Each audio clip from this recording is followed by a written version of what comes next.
After being pecked by a radioactive bird, somewhat mannered, T.Tuthill was compelled to become Kinneas, a Skydude.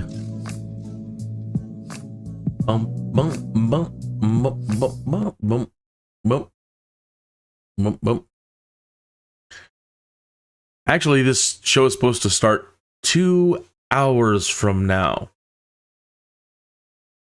But like the Boy Scouts always say, you know, I don't know what they say. What do they say? Be prepared. I'm starting early because if I don't, I'm going to fall asleep. It was a long night last night.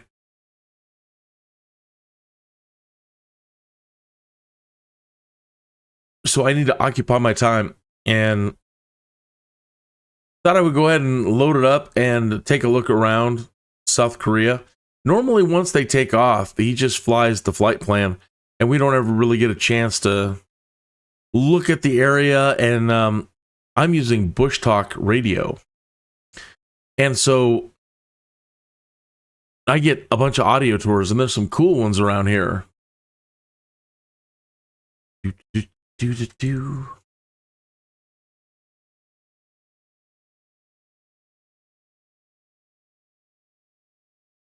So, Bushtalk Radio. Let me blow that up.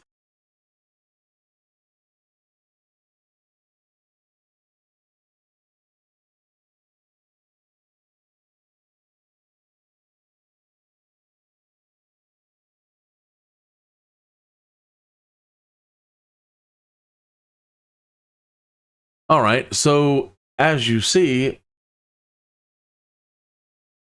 I am down here. I am the blue arrow on the map right there. And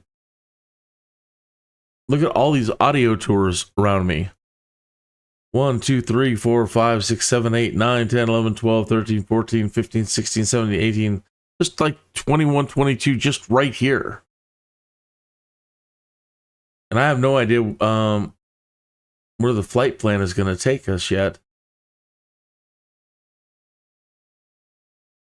But starting early, I can check some of these out and, I don't know, just mess about for a little bit.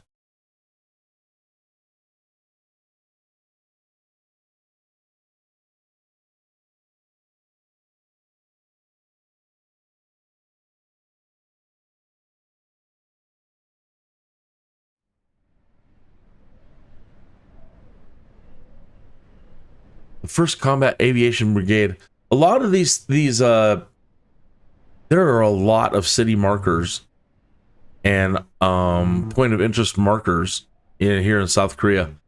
A lot of them are not in the audio, don't provide audio tours. I'm surprised at how many point of interests there are on the map.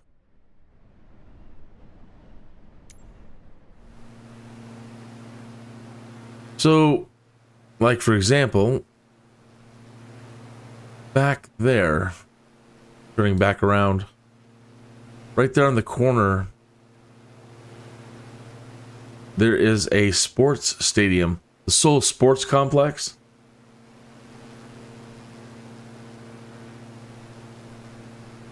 Let me zoom into my Bushtalk here. Seoul Sports Complex, also known as Jamsil Sports Complex, is a group of sports facilities in Songpa-gu in Seoul, South Korea.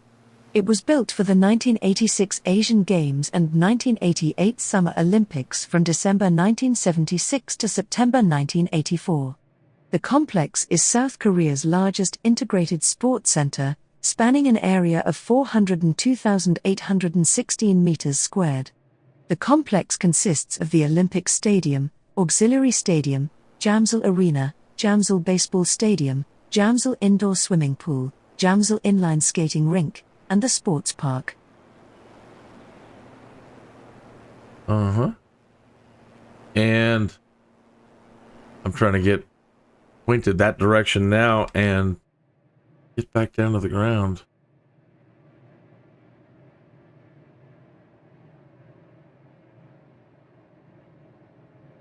I believe the Olympic Center is in here, right nearby. Let's see. Lottie World Tower. Is the Olympic Center not here?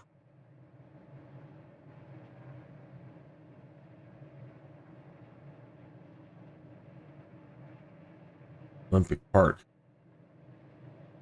The 1988 Summer Olympics, commonly known as Seoul 1988, was an international multi-sport event held from 17 September to the 2nd of October 1988 in Seoul. 159 nations were represented at the Games by a total of 8,391 athletes. 237 events were held and 27,221 volunteers helped to prepare the Olympics. The 1988 Seoul Olympics was only second Summer Olympic Games held in Asia, and South Korea ranked 4th overall, winning 12 gold medals and 33 medals in the competition. These were the last Olympic Games of the Cold War, as well as for the Soviet Union and East Germany, as both ceased to exist before the next Olympic Games in 1992. Compared to the Summer Olympics in 1980 and 1984, which were divided into two camps by ideology, the 1988 Seoul Olympics was a competition in which the boycotts virtually disappeared, although they were not completely over. North Korea boycotted the 1988 Seoul Olympics, as well as 5 socialist countries including Cuba, an ally of North Korea.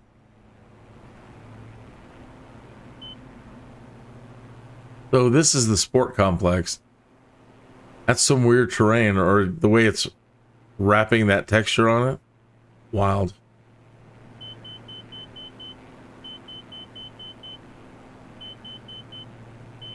I am in a bad position.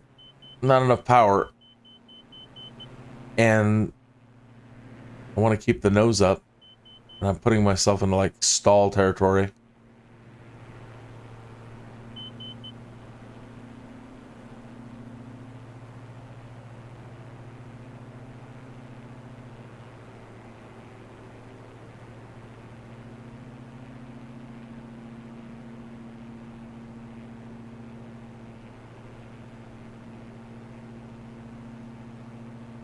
Rosedale Samsung Medical Center. You know, they've got the good TVs over there and monitors and stuff.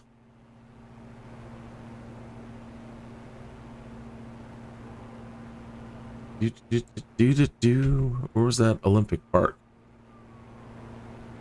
There it is.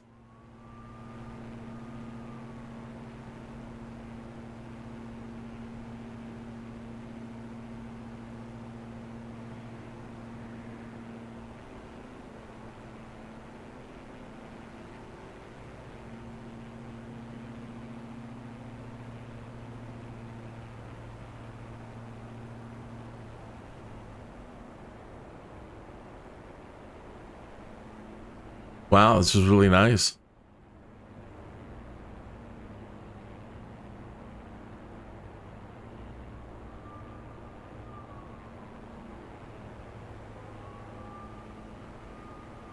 The 1988 Summer Olympics, commonly known as Seoul 1988, was an international multi-sport event held from 17 September to the 2nd of October 1988 in Seoul.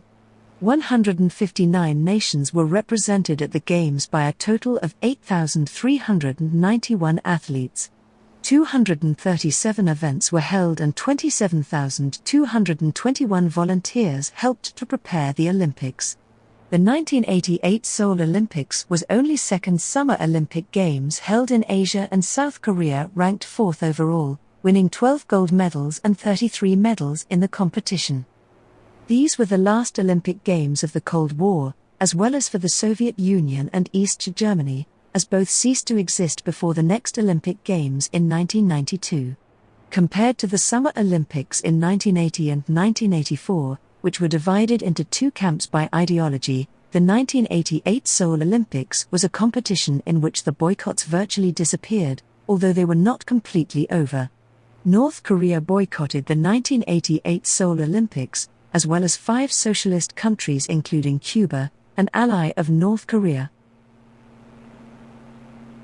I flew over here because this mountain is on the map. And we'll be getting the audio tour for that in just a moment.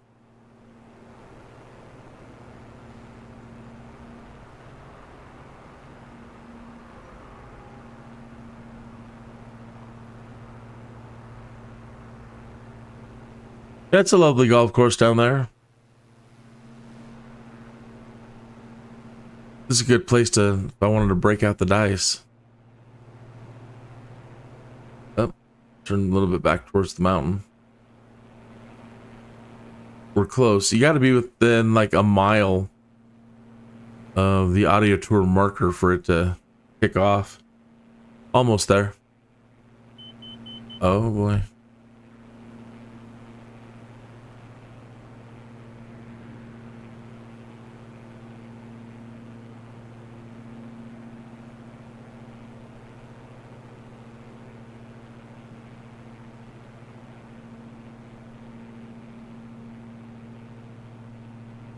Namhansanseong is a historical mountain fortress city 25 kilometers Fortress City, Seoul, South Korea.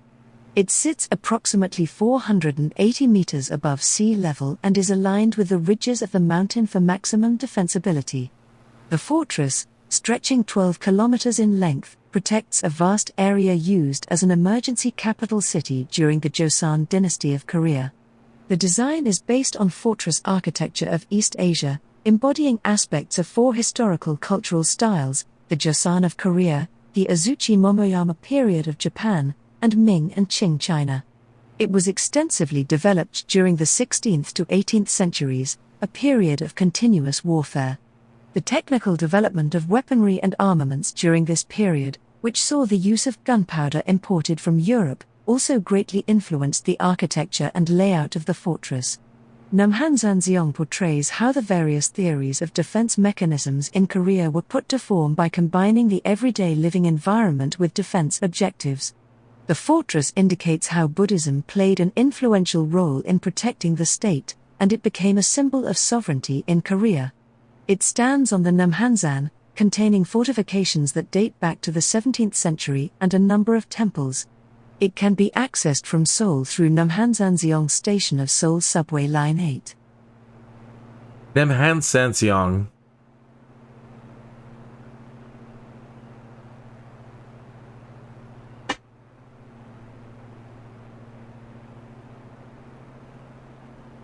Well, that's interesting.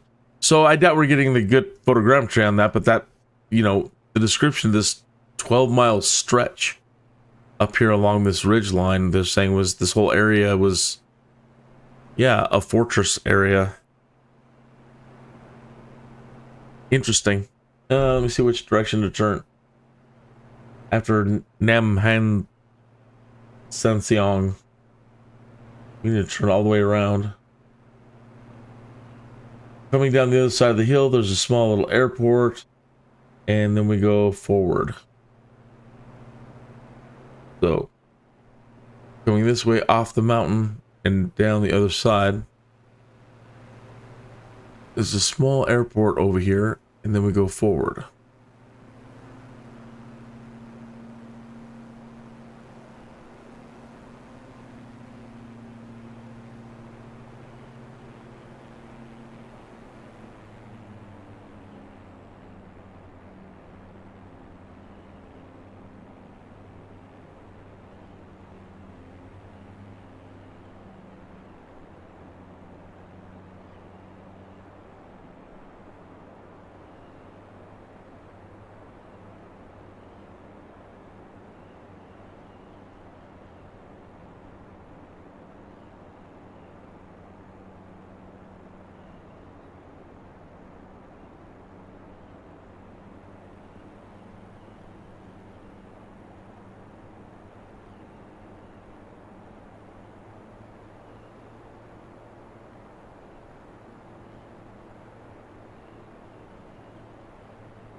Oh, it's that helipad on the other side of the hill there. Well, we need to go that way anyway.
Dangjeon.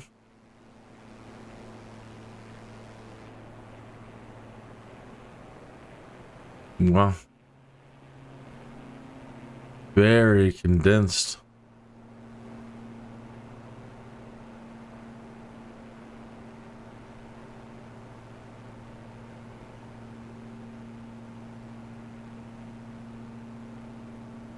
Wow, I love that Central Lake. I love this whole area. It looks like you got this giant plazas and park areas around that Central Lake for all these folks. That's lovely. Beautiful wide boulevards. There's a sporting arena right over there.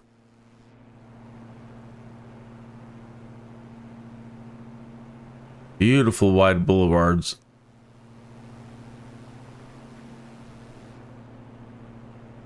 Over here too, folks on this side. You're not forgotten. Nice parks. Look at all the baseball parks. I think those are baseball parks. This is like looking down at Sim City. You need more parks. Here. Here. Park.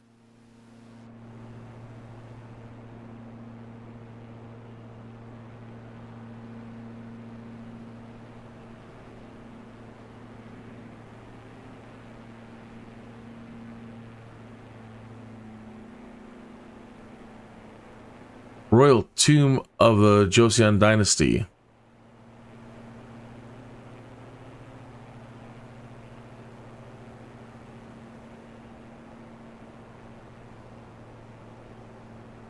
Big old highways.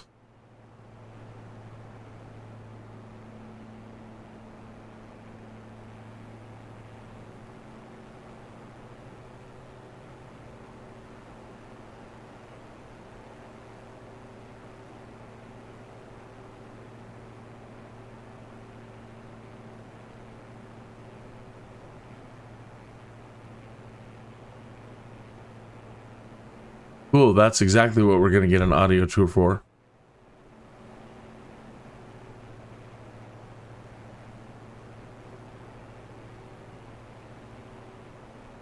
Park. Put a park here. Put a park there. And you get a park. And you get a park.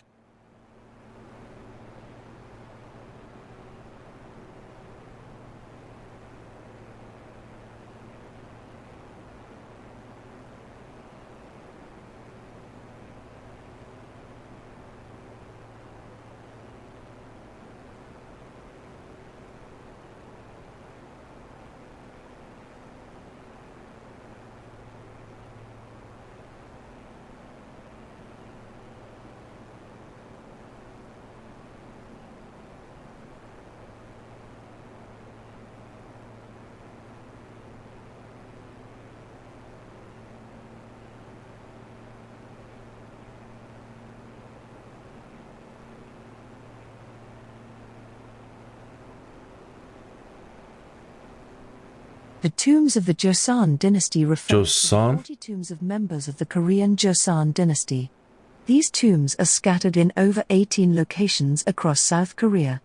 They were built to honor and respect the ancestors and their achievements, and assert their royal authority. The tombs have been registered as a UNESCO World Heritage Site since 2009. The tombs are classified into two types: tombs of the kings and queens, and those posthumously granted the title of king or queen, were interred in NOOB-type tombs. Crown princes and their wives, as well as the parents of royalty, were interred in one-type tombs. The royal tombs are scattered over 18 locations, with many of them located 40 kilometers from Hanseol. Indeed, the Jangnung tomb is in Yangwol, Gangwon-do, while the Yeonnang tombs are in Yeoju, Gyeonggi-do. Tombs were made for individuals as well as family groups. There are 40 Nung-type and 13 one-type tombs, thus creating a total of 53 royal tombs. Very nice.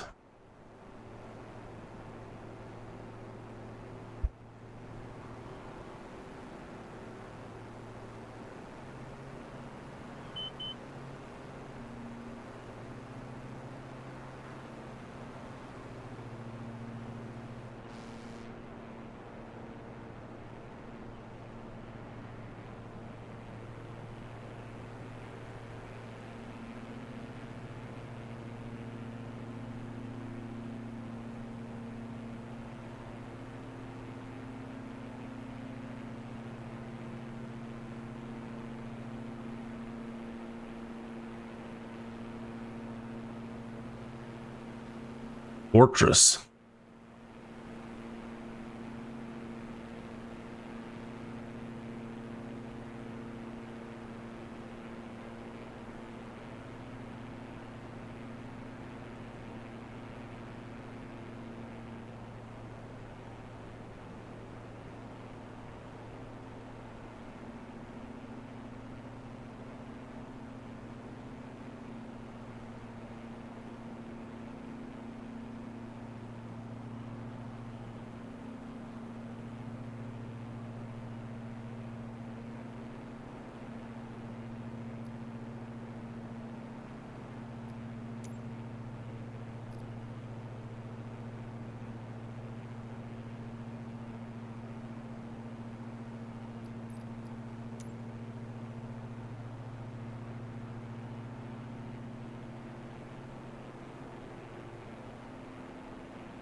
Bulam Senseong.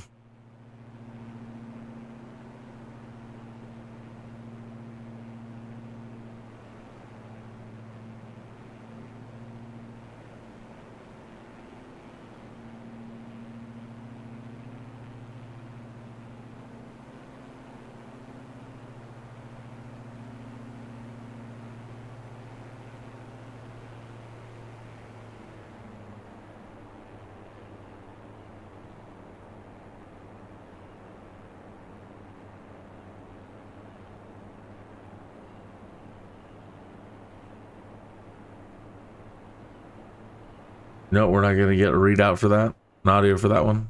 Nope. But it says there are 3 over here.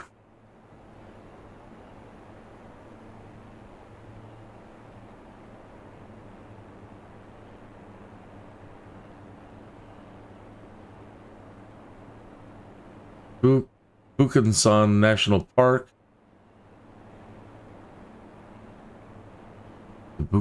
Bukhansan Mountain.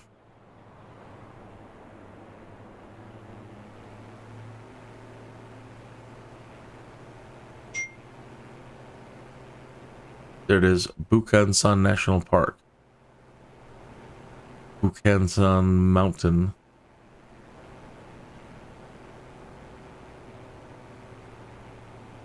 Bukhansenseong.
Oh, I got turned around. Trying to miss the clock.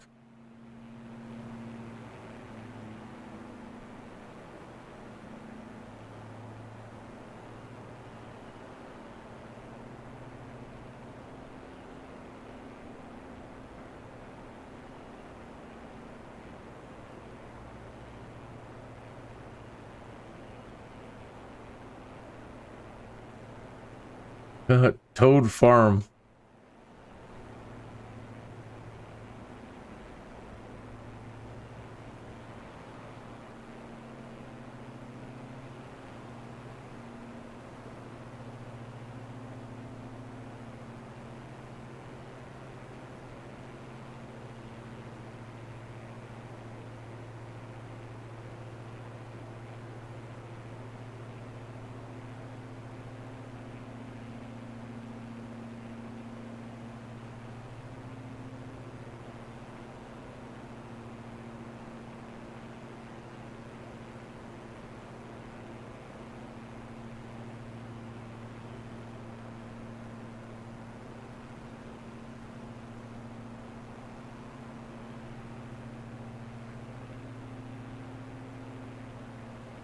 The Bukhansan is a fortress located in Gyeonggi-do in Seoul, South Korea, dating back to the Middle Joseon period. The present fort was completed in 1711, though plans for the structure date back to 1659. The name is also given to a fortress mentioned in the Samguk-sagi, constructed by Gaero of Baekje in 132 CE, and the two are often conflated, although the putative connection is contested. The modern Bukhansan was built to protect the approach to Seoul, filling a gap in Korea's defenses that had become apparent during the Second Manchu invasion of 1636 and the earlier Imjin War.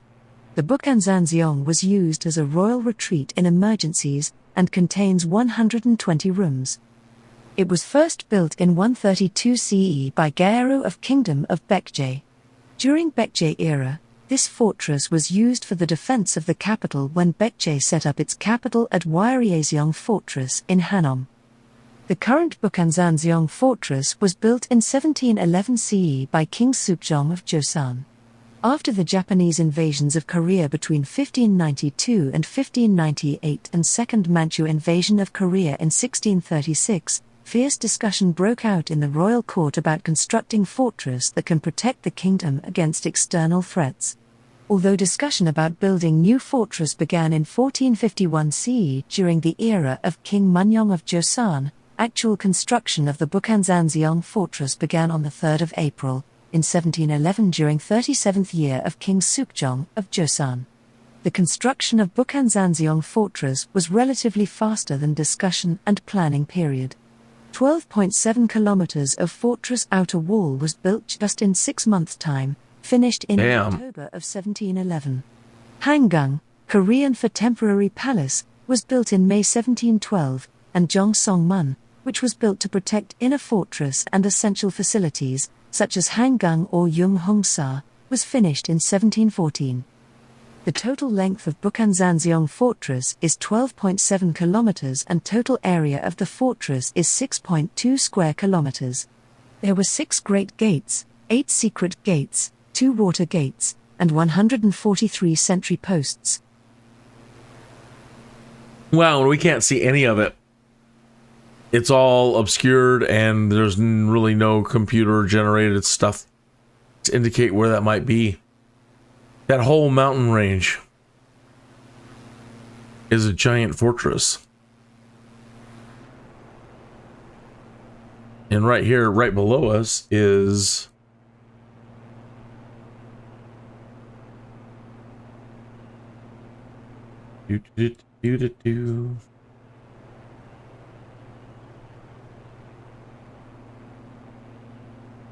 Bukhansan, or Bukhan Mountain, is a mountain on the northern periphery of Seoul, South Korea.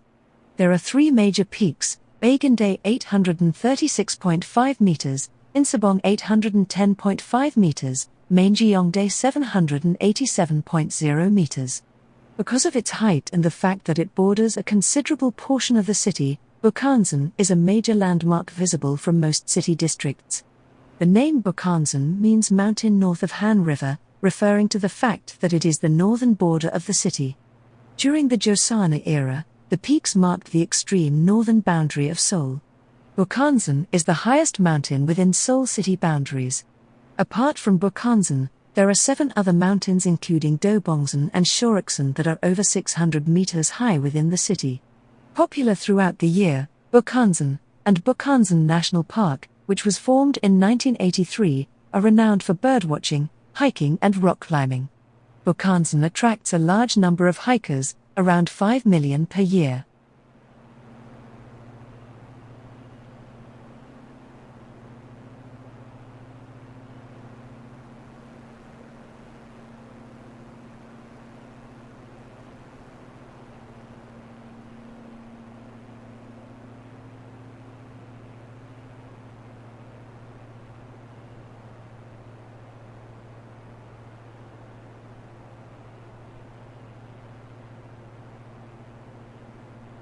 The Bukhansan National Park in Seoul and Gyeonggi covers an area of 79.92 square kilometers and was established on the 2nd of April 1983. Bukhansan means mountains north of the Han River. The park contains forested areas, temples and granite peaks. The 3 main peaks are Beacon 836.5 meters, Insabong, 810.5 meters and Mangneongdae, 799.5 meters. Due to its popularity with hikers and Seoul residents, some trails are closed on a rotation basis to protect the local environment. The Bukhansanseong Fortress is located in the park, together with its 9.5 kilometers long defensive wall. A fortress was first built on this site in 132 AD to protect Seoul from foreign invasions, and it was expanded to its current size in 1711. It was reconstructed after damage sustained in the Korean War. Despite its name, this mountain is in Seoul, South Korea, so this mountain should not be confused with North Korea, where a mountain called Bukhan is located. Of course.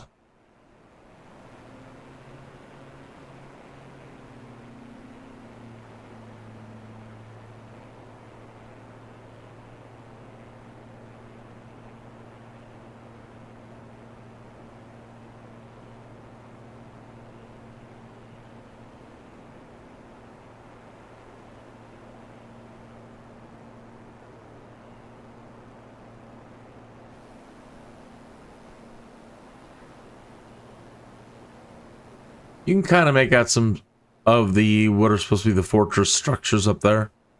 Little, like a pagoda there.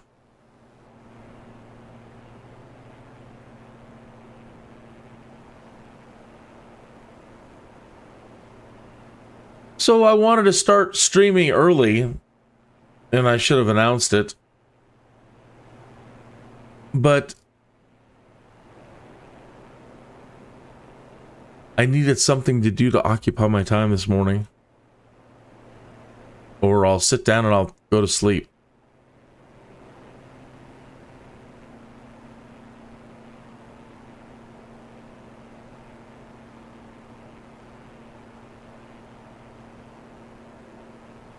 So I thought I'd pop in and check out the area, because once he takes off and the show starts, the live stream starts, the fly-in starts,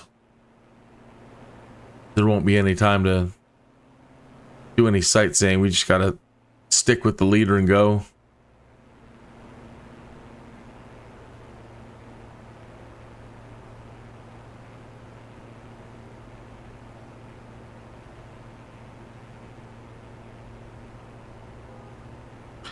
Turn and follow this road.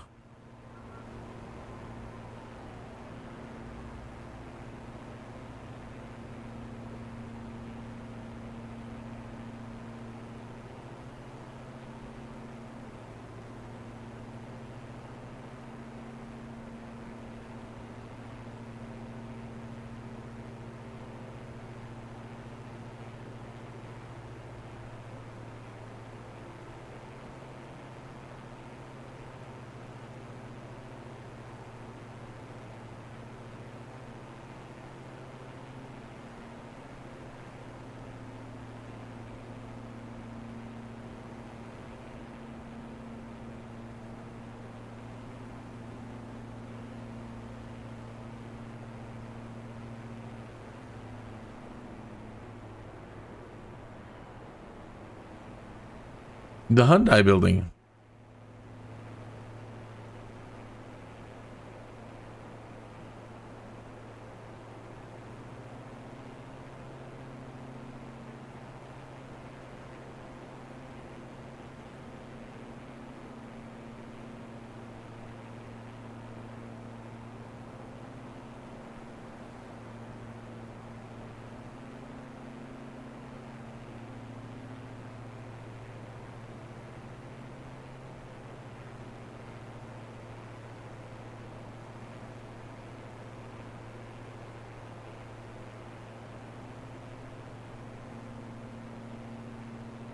Bukchon Honok Village is a Korean traditional village in Seoul with a long history located on the top of a hill between Gyeongbok Palace, Changdeok Palace, and Jongmyo Royal Shrine.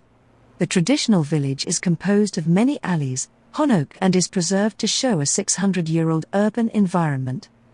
The area of Bukchon, which consists of neighborhoods, Wonseodong, Yeodong, Gyeodong, Bahodong and Anshadong, was traditionally the residential quarter of high-ranking government officials and nobility during the Joseon dynasty. It is located north of Cheongi Stream and Jongno, hence named Bukchon, which means North Village.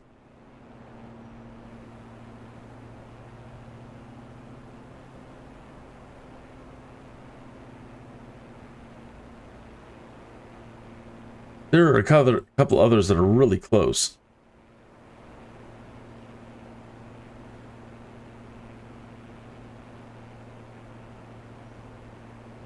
KBS Classic FM.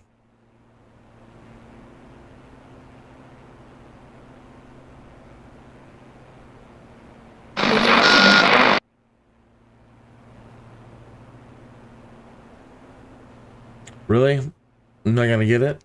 The radio portion of Bushtalk Radio has been really bad lately.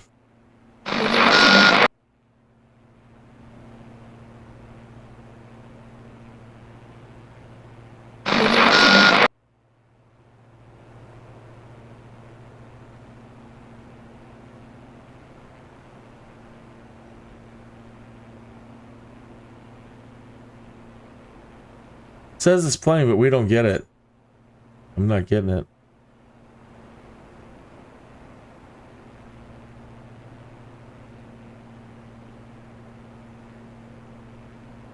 Videos near me. Is that a new one, huh? No results nearby. 15 minutes of fun.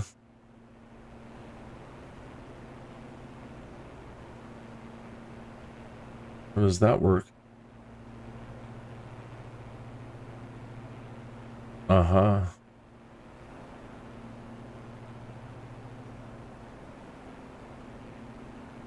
Play video in YouTube.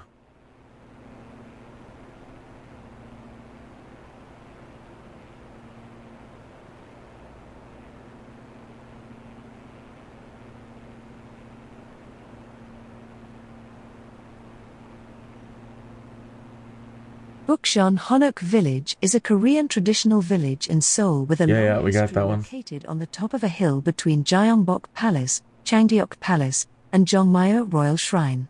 The traditional village is composed of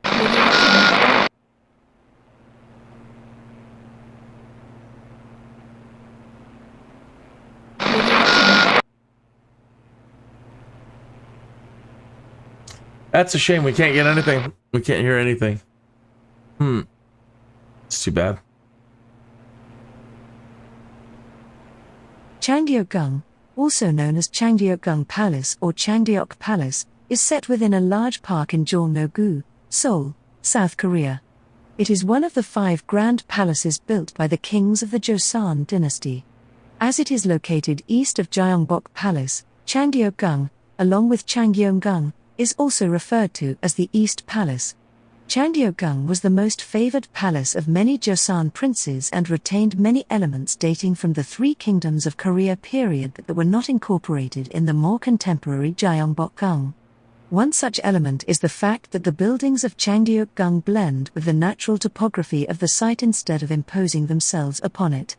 It, like the other 5 grand palaces in Seoul, was heavily damaged during the Japanese occupation of Korea. Currently, Only about 30% of the pre-Japanese structures of the East Palace complex survive.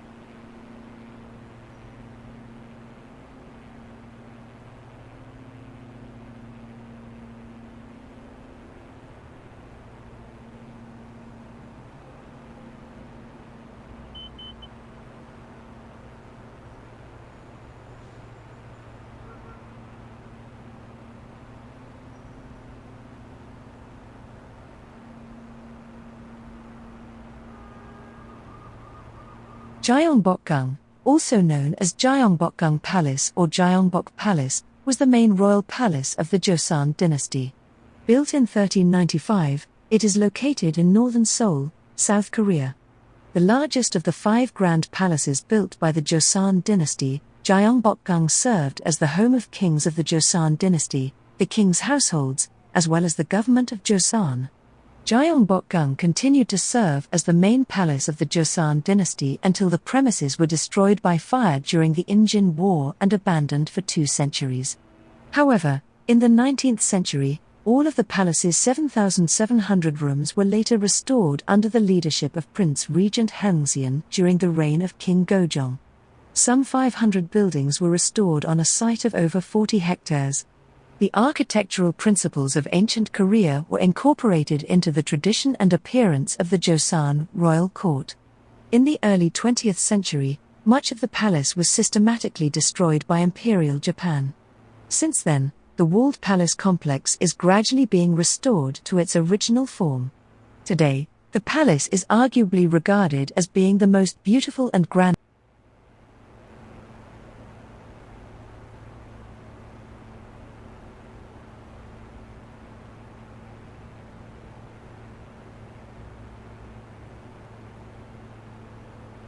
Namdaemun, officially known as the Sungnyumun, is one of the 8 gates in the fortress wall of Seoul, South Korea, which surrounded the city in the Joseon dynasty.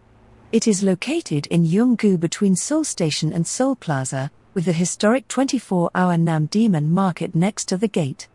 The gate, dating back to the 14th century, is a historic pagoda-style gateway, and is designated as the first national treasure of South Korea. It was once one of the 3 major gateways through Seoul's city walls, which had a stone circuit of 18.2 kilometers and stood up to 6.1 meters high. It was first built in the last year of King Teo of Joseon's reign in 1398, and rebuilt in 1447. In 2008, the wooden pagoda atop the gate was severely damaged by arson. Restoration work on the gateway started in February 2010 It's and crazy. was completed on the 29th of April 2013. The gate was reopened on the 4th of May 2013.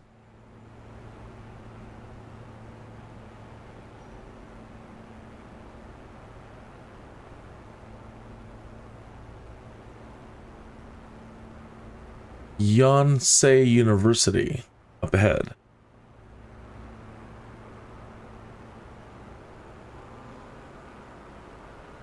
I see that. Where's the university? Just all this area?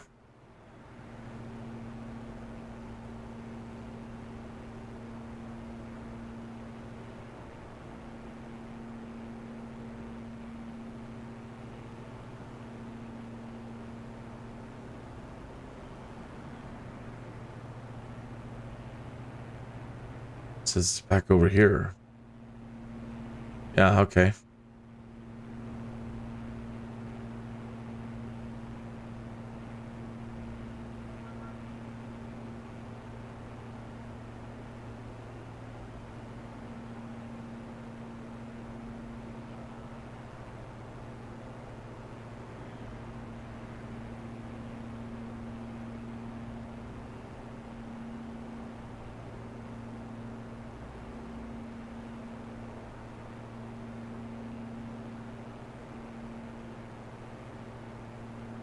Yonsei University is a private research university in Seoul, South Korea.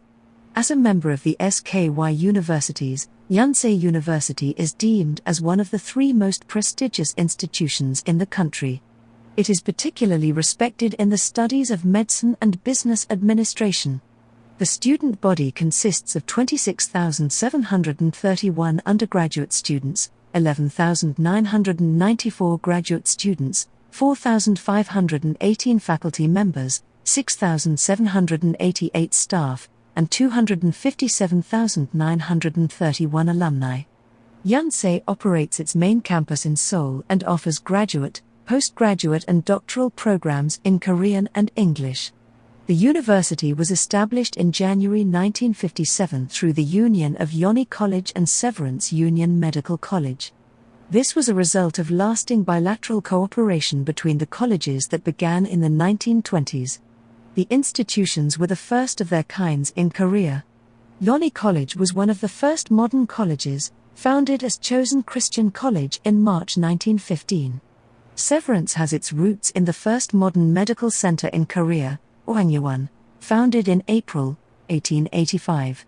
As a tribute, the name Yonsei was derived from the first syllables of the names of its 2 parent institutions, Yon from Yonsei College and Sei from Severance Union Medical College.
Want to go outside?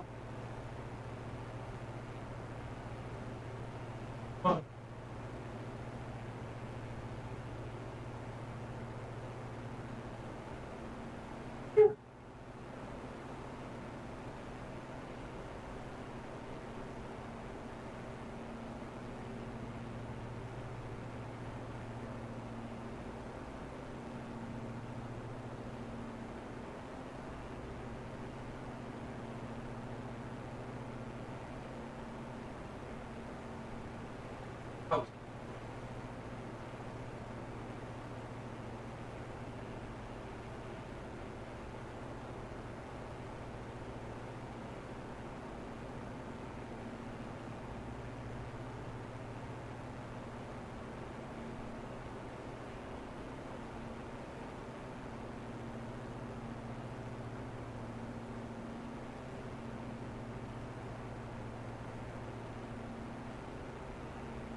Dun,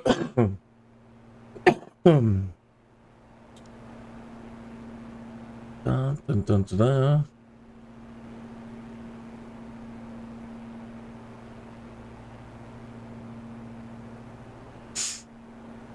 Okay. How do I get it back to that? Ah.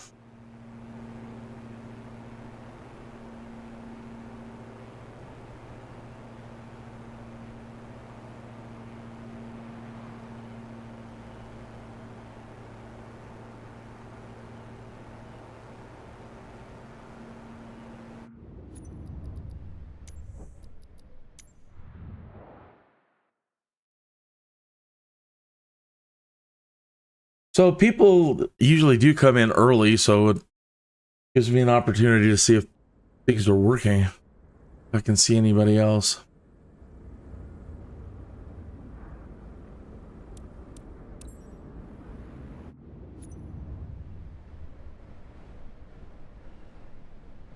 Don't you dare freeze on me.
A straight shot.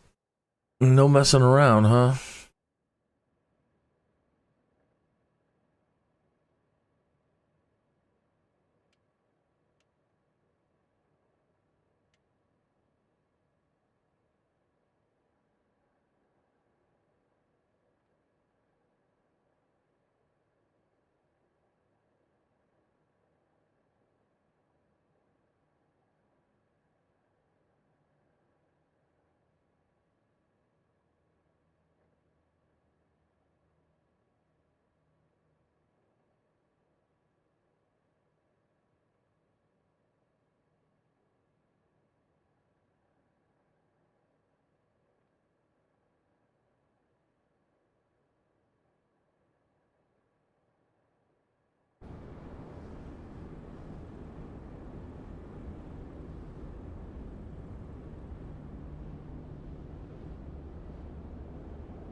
I get all zoomed in like that.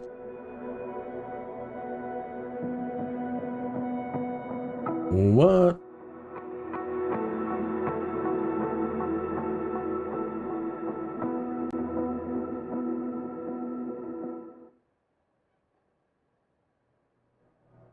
Like super zoom.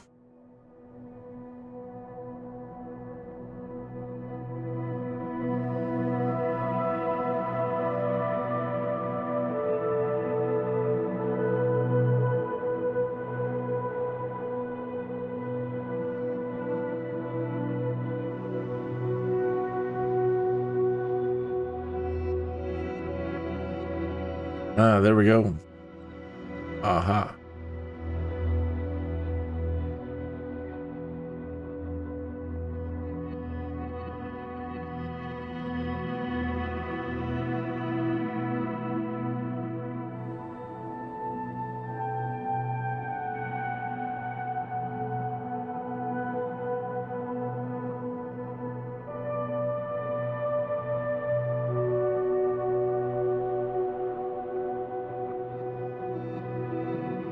Requests, feel free to share these and the team will look at them.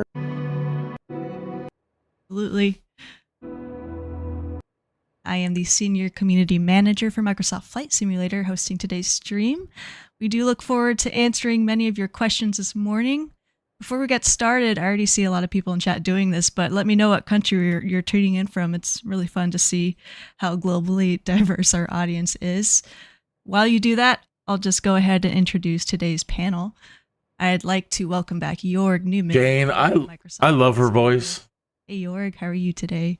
Hey, all, good to see you. And yes, with glasses. Sorry, I'm trying not to like her, but she's got a beautiful voice. In the middle, we have Sebastian Vlog, CEO of Asobo Studio. Her microphone is so... She gives good microphone. Today, I see. Her microphone is awesome. Chris Burnett joining us today, co-founder at Working Title. Chris, thank you so much for joining us. Sure, thank you for having me. Good to see everyone. Absolutely. I already see there's so many places I sometimes wouldn't even expect you'd be tuning in from, but it's great to have everybody join us wherever you're at. We have received a ton of great questions already. We do look forward to answering those. Plus, of course, as we always do, we'll answer plenty of live stream questions from you today. We do ask that you hold on to those questions until we're in a Q&A session. That'll be very obvious in the slides. It'll have Q&A in the title, and that's when we'll start looking at all the questions in chat while we answer the pre-submitted ones as well. We also have a special guest to introduce you to a little bit later on. That'll be a fun time, but first I'll go ahead and hand the mic off to Jorg to start our presentation. Thank you, Jane. Hi, everyone. Want to start out by saying thank you, like I often do. Again, thank you for your patience. Thank you for those who participated in the Sim Update 2 flighting effort, and thank you for all the encouraging messages we got about Sim Update 2. All reached the team, and it meant a lot. So thank you for that. I was actually slightly shocked. It's been 2 months since the last Dev Q&A on March 14th. All the teams had been really heads down addressing the many top priority issues for Sim Update 2 as quickly as possible. And I just wanted to show you the feedback snapshot real quick. If you just scroll through this. So we captured the top 120 issues. During SU2, we fixed 37, 7 were partially fixed. Since launch, we fixed 62, and 24 are in progress, and 29 are still under investigation. So all in all, we think we made major progress, but there's also still a lot to do, and we'll talk about this later when we talk about Sim Update 3 a little bit. And then wanted to thank all the contributing teams. Obviously, Asobo, huge team, pushing hard. Working Title pushing hard, and then there's other contributing companies that are making Sim Update to what it is. Then I want to say, just in case you missed it, we actually did launch this last week on GeForce Now, which is kind of cool. If you ever tried the service, it helps you with frame rate and things like that. So interesting. GeForce Now. Just wanted to share it with you guys. And then looking at the roadmap, so this is where we are. So we obviously shipped City Up. During SU2, we fixed 37. Talk about Sim Update 3 a little bit. And then wanted to thank all the contributing teams. Obviously, Asobo, huge team, pushing hard. working title, pushing hard, and then there's other contributing companies that are making some update to what it is. Then I want to say, just in case you missed it, we actually did launch this last week on GeForce Now, which is kind of cool. If you ever it actually crashes the internet, and we should just be careful. So we moved it out by a week. It's now Rhode Island, so we actually got it. But where's the heavy and super right now for and then looking at the roadmap, so just scroll through this. So we captured the top 120 issues. During SU2, we fixed 37, 7 were partially fixed. Since launch, we fixed 62, and 24 are in progress, and 29 are still under investigation. So all in all, we think we made major progress, but there's also still a lot to do, and we'll talk about this later when we talk about Sim Update 3 a little bit. And then wanted to thank all the contributing teams. Obviously, Asobo, huge team, pushing hard, working title, pushing hard, and then there's other contributing companies that are making some update to what it is.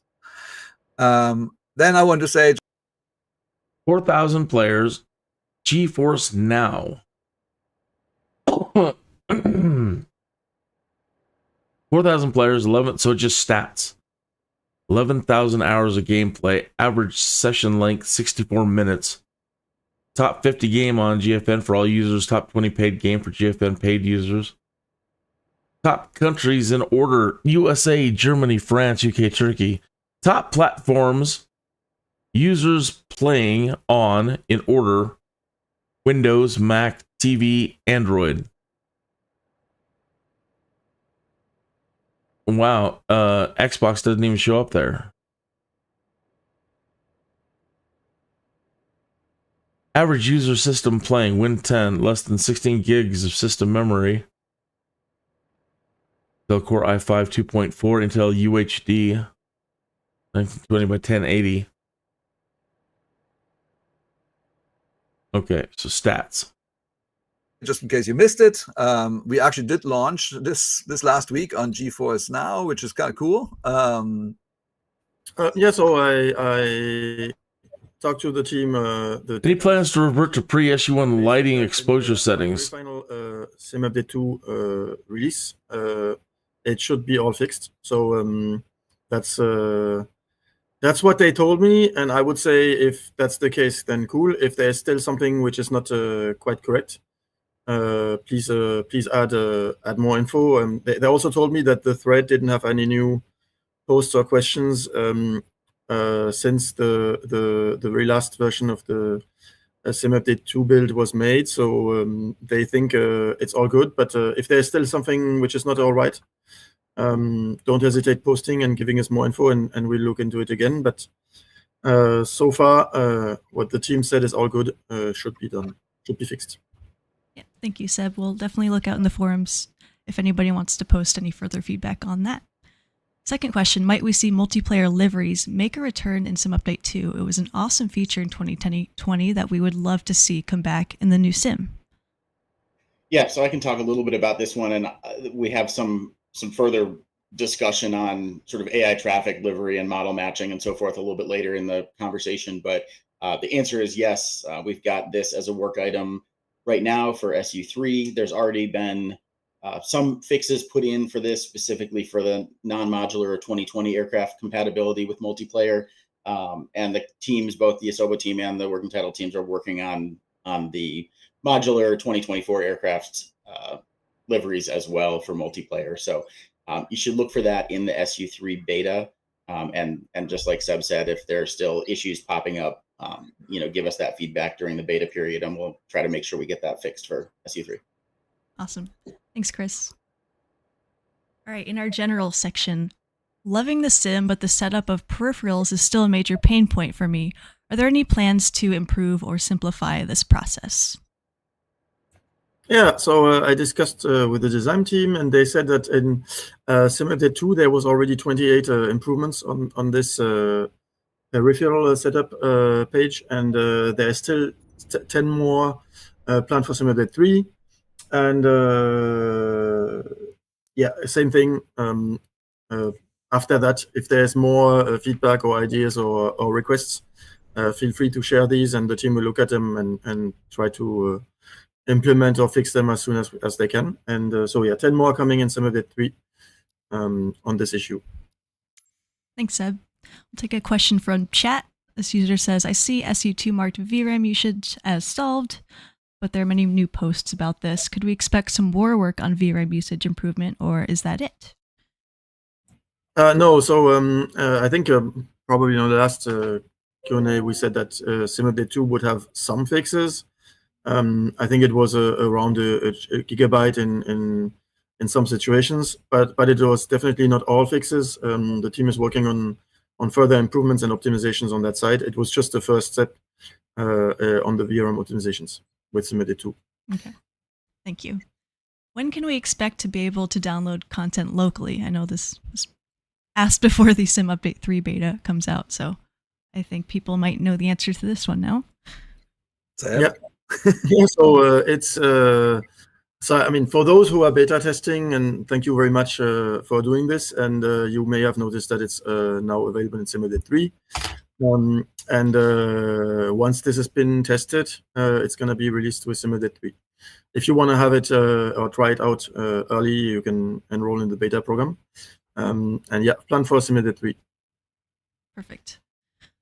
Will a refreshed timeline bug list for FS 2020 be returning to the weekly developer updates?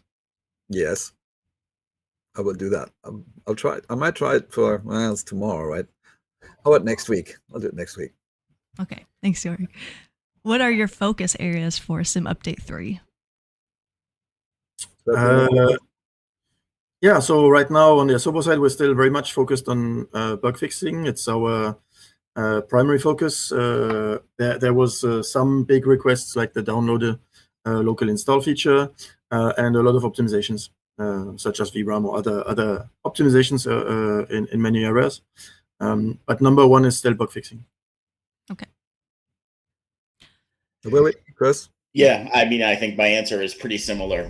Most of the team has been focused on sort of pushing through SU2 and SU3 bug fixes in as many areas as we can.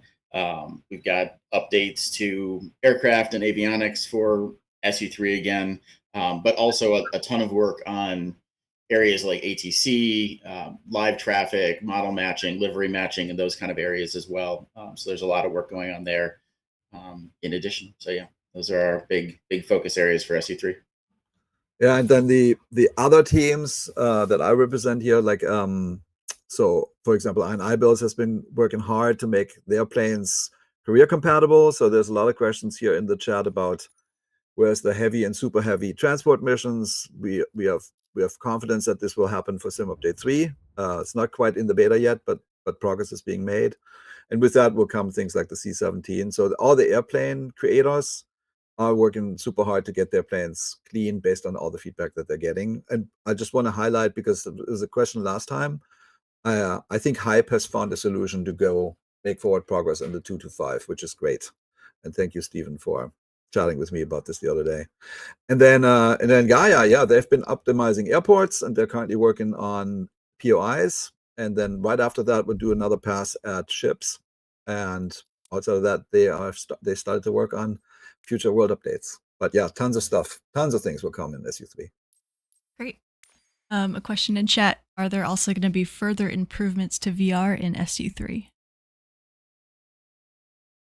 Yeah, I think there already was a few in the if you look in the you can already check out the build notes of SU3 and there was already a few and yeah, it's a continuous focus on our side. Mm-hmm. Okay. One more chat question here. Will the option to disable static aircraft and fauna still be added to Xbox as discussed in previous dev streams? I know it's on the backlog and I've discussed this with design. I don't know exactly when. Still on the radar. Okay. Oh yeah. Sounds great.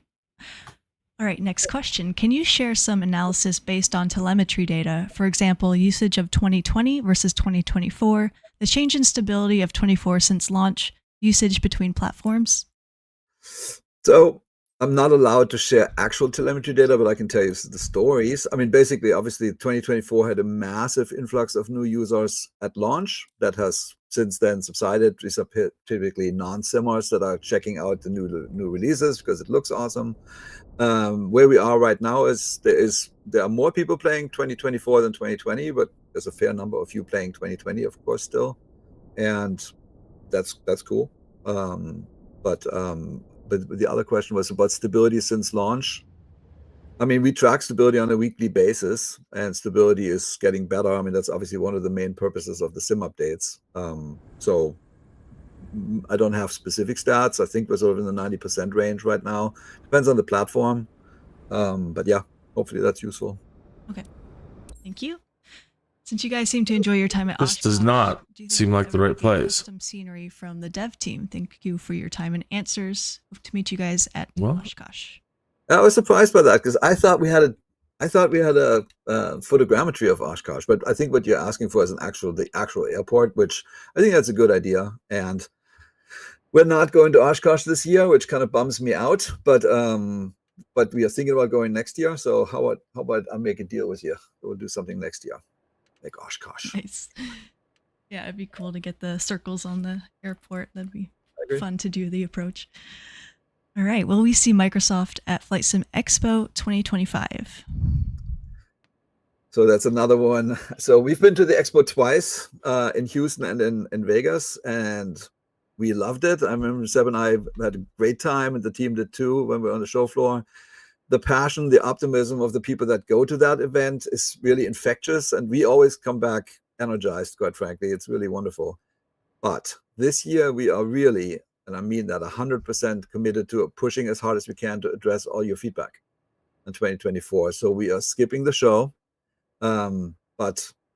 But I can only say the best things about the show. If you care about the hobby, if you want to meet like-minded people that really care about aviation, this is a show you should attend.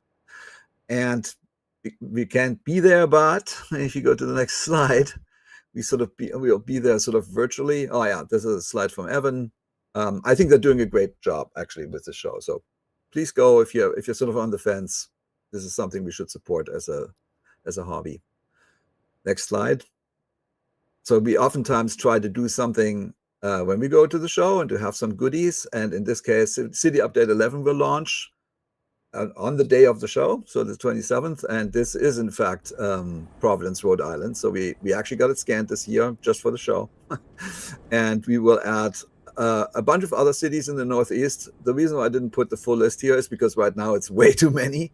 But we'll have a lot. And I think you'll love the update.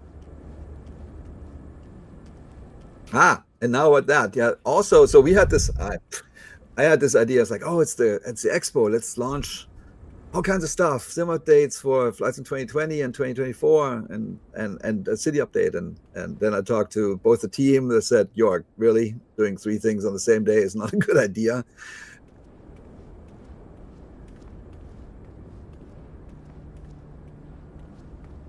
All right, testing if we're back. Hello, everybody. Hopefully you can see and hear us. Okay, wonderful. We're back. Yep. We're back. We're back. What was the last thing that people heard? I think you were explaining the target date for Sim Update 16. Apologies. I'm sure my internet has blipped. Well, I mean, anyway, so Evan obviously said, like, there's all kinds of teams that come with the sim pre-installed to the show floor. If we make an update, it actually crushes the internet there, and we should be careful. So we moved it out by a week. It's now on July 1st.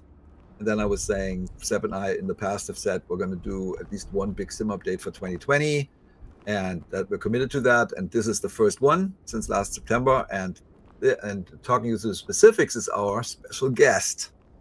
Dun, dun, dun. Been a while.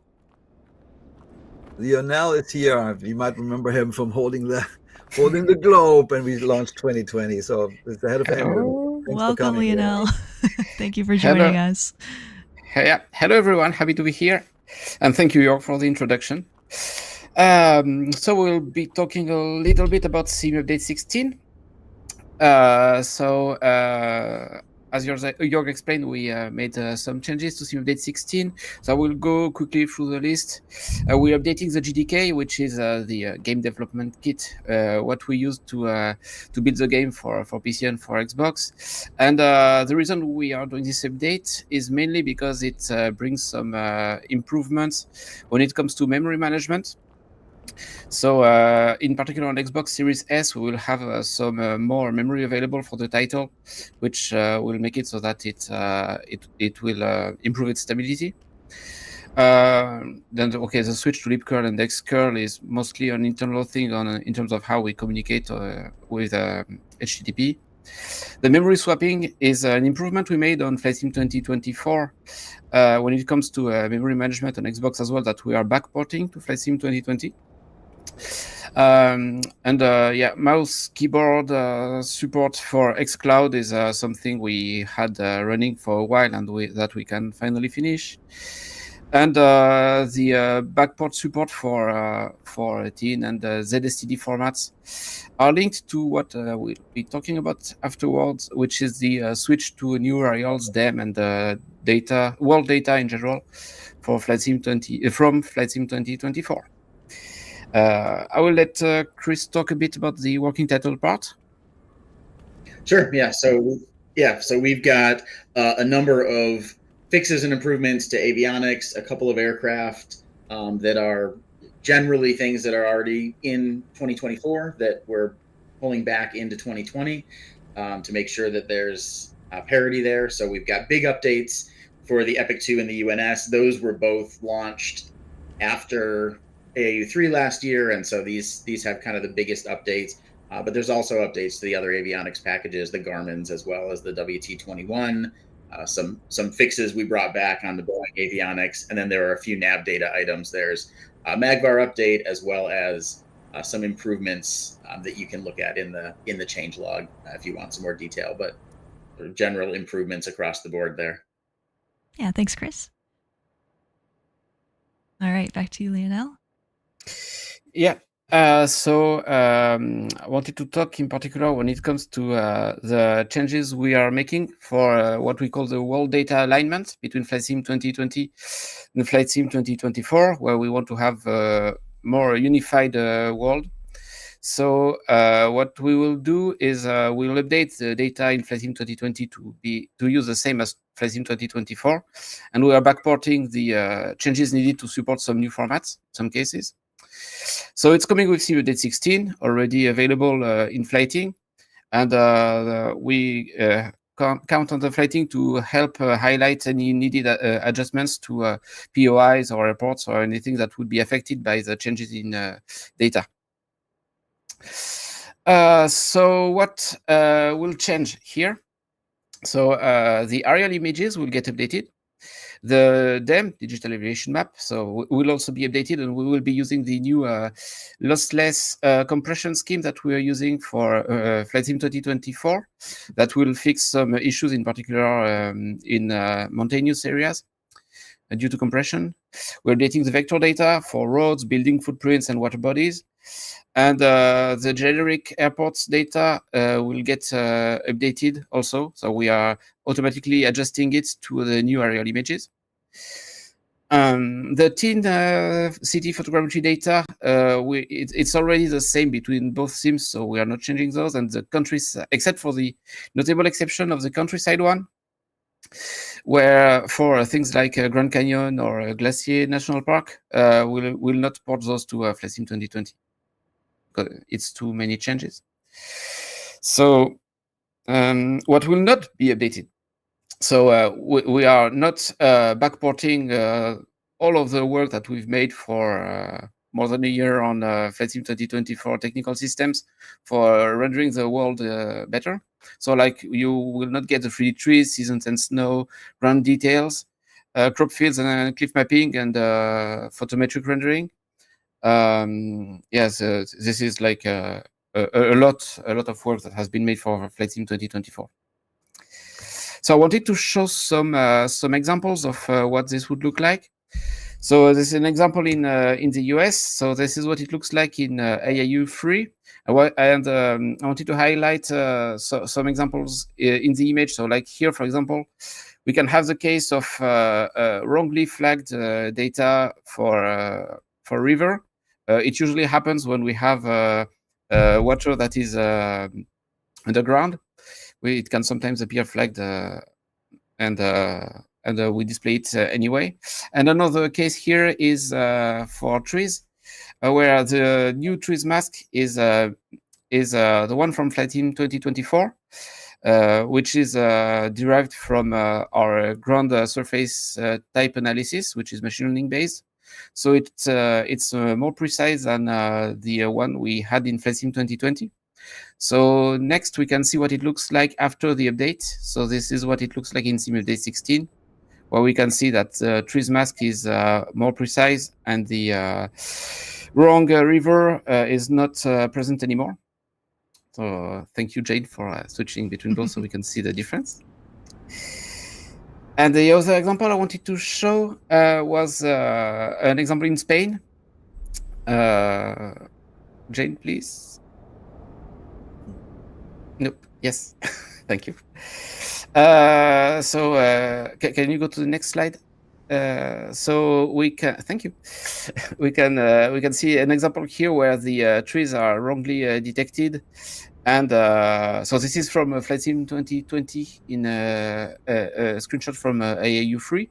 So what is currently live, and after the update for aerial data, vegetation mask, vector data, etc., this is what it looks like. So the wrong trees are removed. We're using the new vegetation mask.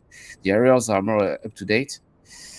And for comparison, this is what it looks like in Flight Sim 2024 right now. So of course it's not perfect, but we can see things like the cliff mapping or the 3D trees, or even just general work that happened on trees and seasons and the way we render vegetation in general. So which help give a better rendering, even though it's from the same data as Flight Sim 2020. So the tech mainly is a difference here.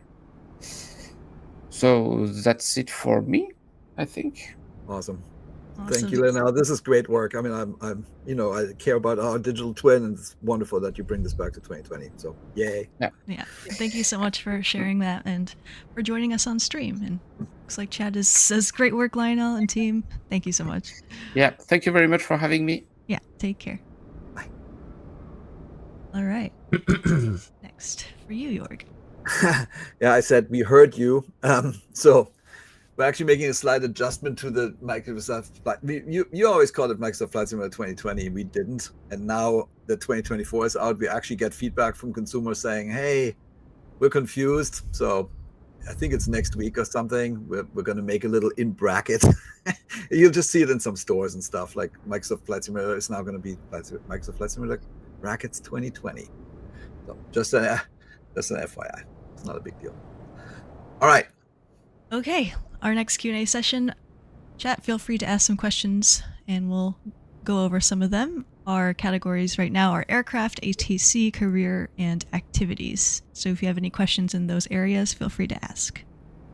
All right, first question. Is there a reason why back on track cannot be disabled in free flight? This is, I think, for you, Chris. Or Seb. I think Seb can answer this. So I talked to the design team on this. So they said they plan to add an option to force the crash screen instead of the back on track feature. In the meantime, pausing the game after back on track will offer you the option to restart our main menu, which is available in the crash screen. So they're working on it. There's a plan and they're working on it. This has been a feature request for a while, but is there any progress or thoughts on implementing multiple jetway support for aircraft? So I would say it this way. We are currently working through the bug list with full speed, and then once we're done with the bug list, we'll go to the wish list. That's how I think about it. So give us a few months before we tackle this again. Fair. Can we expect any further updates for the ATR, and I suppose that any other planes that fall into that category as well? Getting lots of about very specific planes, but just generally those. I mean, in general, like there are some planes we didn't upgrade to 2024. Mostly the thing, what we later sold in the Aviator edition, but basically our 30 payware planes. Yeah. I think we'll take this on a case by case basis. We have done a few. We are in conversations with a few. I need to make sure that the developer is up for it. There's things like that. And the ATR is our Expert Series plane, so you should bank on this, that this is going to get upgraded. I saw some questions, Chris. I mean, they ask you, but it's really not a working title thing, right? So basically, working title, I think, owns 8 planes or so, thereabouts, or 9, something like that. But the working title team doesn't have an art team, so this is on me, and I've been looking for the appropriate art team to help them fix the remaining art bugs for stuff like the 747. So that is going to come. I hope most of it will be done with Sim Update 3. Some of it might be a little bit later because there's a fair number of issues that need to be addressed, but it's fully understood and we track these things closely. But don't look at working title. That's not their fault. All right. Thank you. All right, on ATC, I noticed some improvements in the 2024 Sim Update 2 beta when it comes to CTAF airspace without ATC. How is progress in general on live traffic models, airline liveries, and ATC? Yeah, so I have to talk about both these and maybe just kind of answer the next question. Sure. Sort of in the same bundle here. So yeah, we've made pretty significant progress on ATC for SU2. There's a bunch more coming in SU3. Some of that you'll already see in the SU3 beta, so you can kind of check out the improvements there. In general, it's been a combination of fixing what we sort of term as regressions, features or things that worked well in 2020 that for some reason weren't working well in 2024. So those items have taken a fairly high priority. Most of those got tackled in SU2. There are some speech and language issues, some phraseology issues, and then some features that just weren't quite working right. So a lot of that's been cleaned up, either in SU2 or in SU3. There's also some stuff that sort of veers a little bit into the feature land. So one of the things that we added was awareness for ATC for arrival procedures and the arrival airport. So the ATC engine did not really have awareness to that before. So now it will be aware of what your arrival procedure is as of SU3 and be able to give you instructions that don't violate those procedures. So I know that's been kind of a big core sim complaint for a while. So that's one of the bigger items for SU3 as well. And then sort of pivoting to the other part of this first question about kind of live traffic models and liveries. And this sort of goes back to the multiplayer question from the very beginning as well. They're all a little bit bundled together. So there's a couple things that we've been working on. One is the hello there. Model matching itself and making sure that we're taking advantage of all the awesome models that have been added for 2024. All right. So are you streaming now or are you getting ready? Yep. In Sim Update 3, okay, you should definitely see major improvement in terms of the model matching. I love you too. Bye-bye. The generic models that we still saw kind of popping up are gone as of SU3 or should be completely gone. In terms of both model and livery matching, there were some differences between how it was done with 2020 models versus 2024 models because the new aircraft are modular, and so there's a bit of a different structure for them. So a ton of work's gone into just understanding that and making sure that the matching process understands both types of models and will parse them correctly. So let's see, did I miss anything from my list here? Oh yeah, so okay, we've added. Somebody's gonna fly the Draco. Oh my! Logical model and livery fallbacks. So if you are in if there's a plane that we don't have or that you don't have in your sim that is part of live traffic, we've got now kind of a table of fallbacks. So you'll get something logical that will replace it. We've got something similar with liveries where we sort of pay attention to what airlines are in what regions based on Fly with Joe live traffic stream. And this affects the static parked aircraft as well. So you should see far fewer instances where you get, like an Air New Zealand plane in Europe or something like that.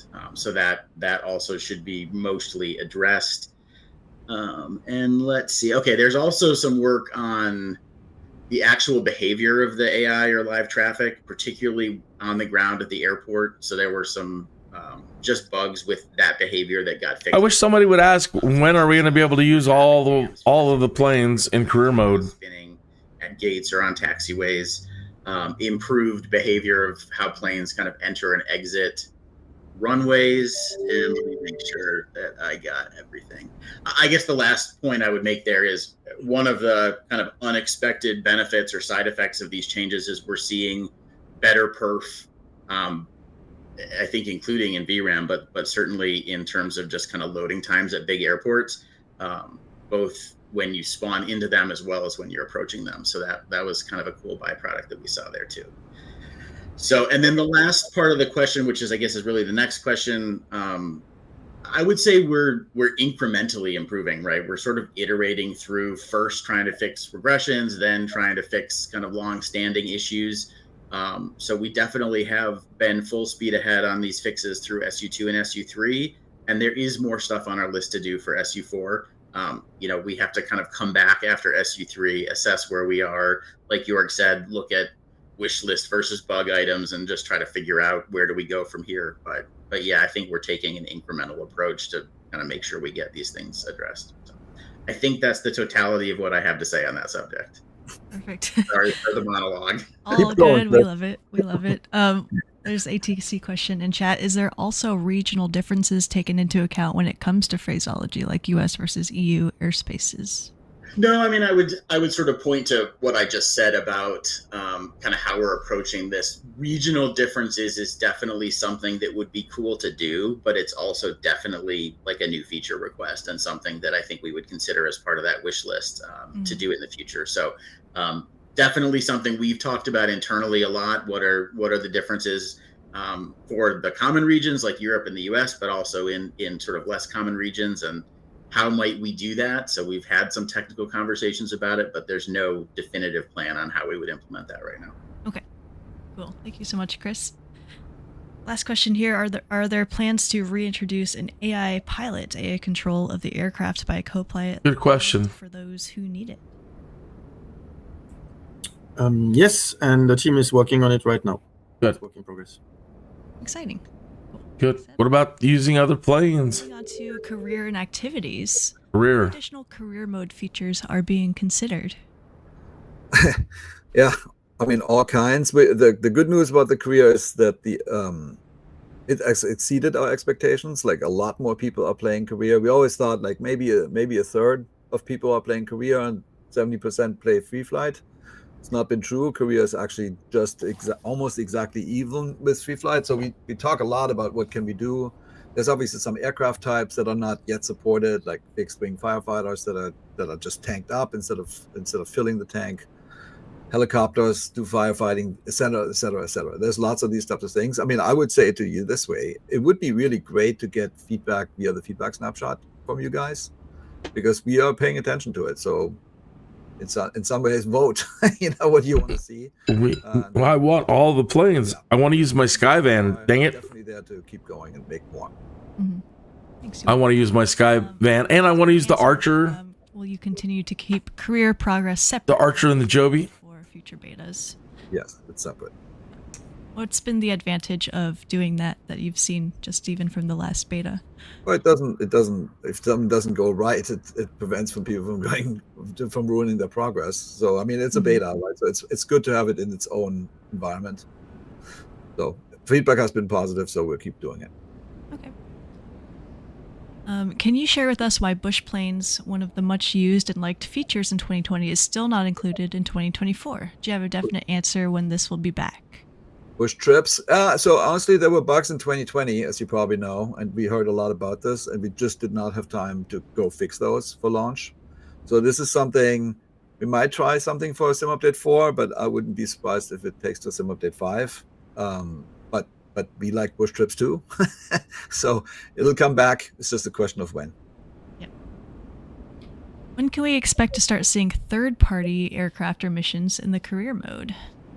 That's what I want. Third-party aircraft. I mean, seriously, we want. Obviously, the career is built to embrace all aircraft, and I can't wait for third parties to do this. We actually, the Sober team built a tool Chris was involved in building that tool. Resource usage. Wow, that's the first time I've ever gotten a message like that. A little bit through what has been done. Yeah, great. So yeah, certainly props to Eric and others who are on the Asobo SDK team, and a bunch of people actually who collaborated with people at Microsoft's QA team, people from our team, to try to figure out what is the best way to move forward with ensuring a smooth process for getting third-party aircraft into career, because I know that's something that all of us want to see. We want to see our favorite planes in the career. So I'm just going to run through this kind of quickly. This is really mostly for developers who are trying to build these planes and get them in, but we're going to talk a little bit about sort of overall requirements, and then I'll just show you briefly updated documentation, updated tools that really should help streamline this whole process. So first of all, it's worth just saying that the aircraft that get ingested into the marketplace through the regular marketplace process will now be automatically assessed for career compatibility. Yeah, I'm getting pretty crap FPS. Thing that has to happen. There's no extra button that has to be pushed. Everything that gets ingested will get assessed for career. And that's the only path. I think that's important to say too, right? That's the only path to get into career, is to ingest it through the marketplace tool. With that said, and I'll look at the documentation, it basically, in order to be assessed and enter into career, they have to have all the appropriate configuration criteria. They have to have the career opt-in flags for whatever mission types the aircraft is intended for. And so, yeah, let's move on to the next slide, and we'll just kind of walk through this. So first of all, big documentation update. This is the most important section. There's a whole career compatibility documentation section that's under content configuration, career activities. And there are general career mode requirements, which is where I've put my poorly drawn red arrow. And then under it, there's kind of details for each different specialization. So there are overall requirements, and then there are requirements kind of per specialization. We spent a lot of time working through this documentation to make sure that there were good kind of cross links between the different areas. So yeah, we can move on, but there's tons of documentation. Hope you're having a great day. Getting started here in a moment. Well, they will be getting started here in a moment. Chat. Sure. So the only Starting to see people spawn in. through the marketplace would have. Hope you're having a great Friday. TGIF. TGIF. You want to answer that one? Yeah, I think the answer is yes. Man, I need to turn down settings even more. I know it needed to be on our server. Seb, do you No fun. Exactly? Don't like doing it. And also, I guess that if it's not through the marketplace, it doesn't have any validation tool or anything else. Yeah. Okay. Because the validation tool sort of checks that it's actually gonna work, and so that it's actually gonna work and that it's gonna work properly, so that there's not gonna be any cheating or any craziness, and that cannot be enforced if it's coming from, if it's a mod or whatever, which would be which could allow to either cheat in the career or break the career or do any sorts of stuff. So I think that was probably the main reason behind it. I can ask if there's anything else, but that's what I think is the main reason. Yeah. Okay. Thank you for clarifying. All right, back to you, Chris. Yeah, I think one of the things you'll see in the documentation and that we'll see in the tools when we get there in a slide or two is that there are just a ton of parameters and requirements for all of the career hooks to work.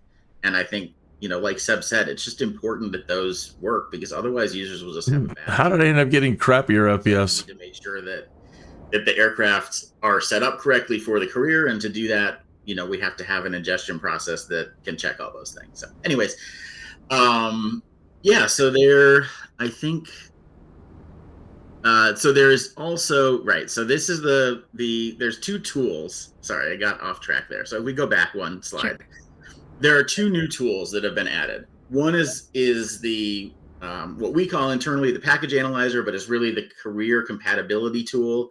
And that's part of the sim object editor. And I'm just pointing out here, there's new documentation explaining how to use this. That came new with SU2. So you'll be able to find this there. It's under the sim object editor in developer mode section of the documentation. So this is where, if you were on the web right now and you scroll down, you'd see all the instructions on how to use this. Next slide. And then the career tool is the other tool. And this is a tool that allows you to actually test an aircraft in career while you're developing it to make sure that that whole process works. And again, here just kind of showing there's a new documentation that goes along with that, again, in the SU2 docs, and that's under developer mode, menus, tools, and the career tool. So that's the new documentation. We can go to the next slide. Okay, so the career compatibility tool, I just want to talk about a little bit. This is a tool that you run on your sim object, so on your actual aircraft project as a developer, to validate whether or not you've set up all the static parameters correctly. So that's things like navigation graphs, any of the required pre-flight items, that your opt-ins for the careers are correct, and basically every parameter that is documented also gets checked here, and it gives you a really quick, and you can go to the next slide, gives you a really quick kind of green-red, is this thing going to work in career or not? And if not, why not? So at the top of the career compatibility tool, there are 3 tabs. There's like an initialization tab, the specialization tab, and then the equipment tab. Each of those tabs involve a feedback item that gives you a simple red-green, are you good to go or not for this part of career. So under specialization, each different type of mission is represented by a subsection. So in this case, remote cargo ops is the item we've got expanded at the bottom. We can see we don't pass that right now. And then all of these items below are what are the things that are good to go and what are the things that need work. And one of the pieces that we spent a lot of time on was making sure that everything that's in this feedback list is in the documentation. So this is what the career compatibility tool does. The only other thing I want to say about this tool is this is the identical tool that gets run during the ingestion process. So when you ingest an aircraft to the marketplace, that tool will run automatically. And if it's green to go, it gets dropped into career. If it's not good to go, the ingestion will fail. So that's kind of how that works. And then the last piece here, just quickly on the career tool, it lets you pick an aircraft. So you can take the aircraft you're developing and drop it into any type of mission. So you get a plane on the left and a mission on the right. It's a really easy to use tool. And you can just fly that mission with your aircraft and make sure everything works. And the things we want to look for there are things like, do the shortcuts in the upper right corner work? Can you skip to the different phases of flight and the plane doesn't fall out of the air? Things like that. But that's what this tool is used for. So combined together, we now believe we've got a set of tools and a set of documentation that third parties should be able to go. The way the Microsoft planes work right now, when you skip ahead career mode to descent, it's not descent, it's pretty much on final, and tons of if you don't prep for that, yeah, you're in a world of hurt. It doesn't transition good. Together for us for excuse me. Chris, appreciate the overview.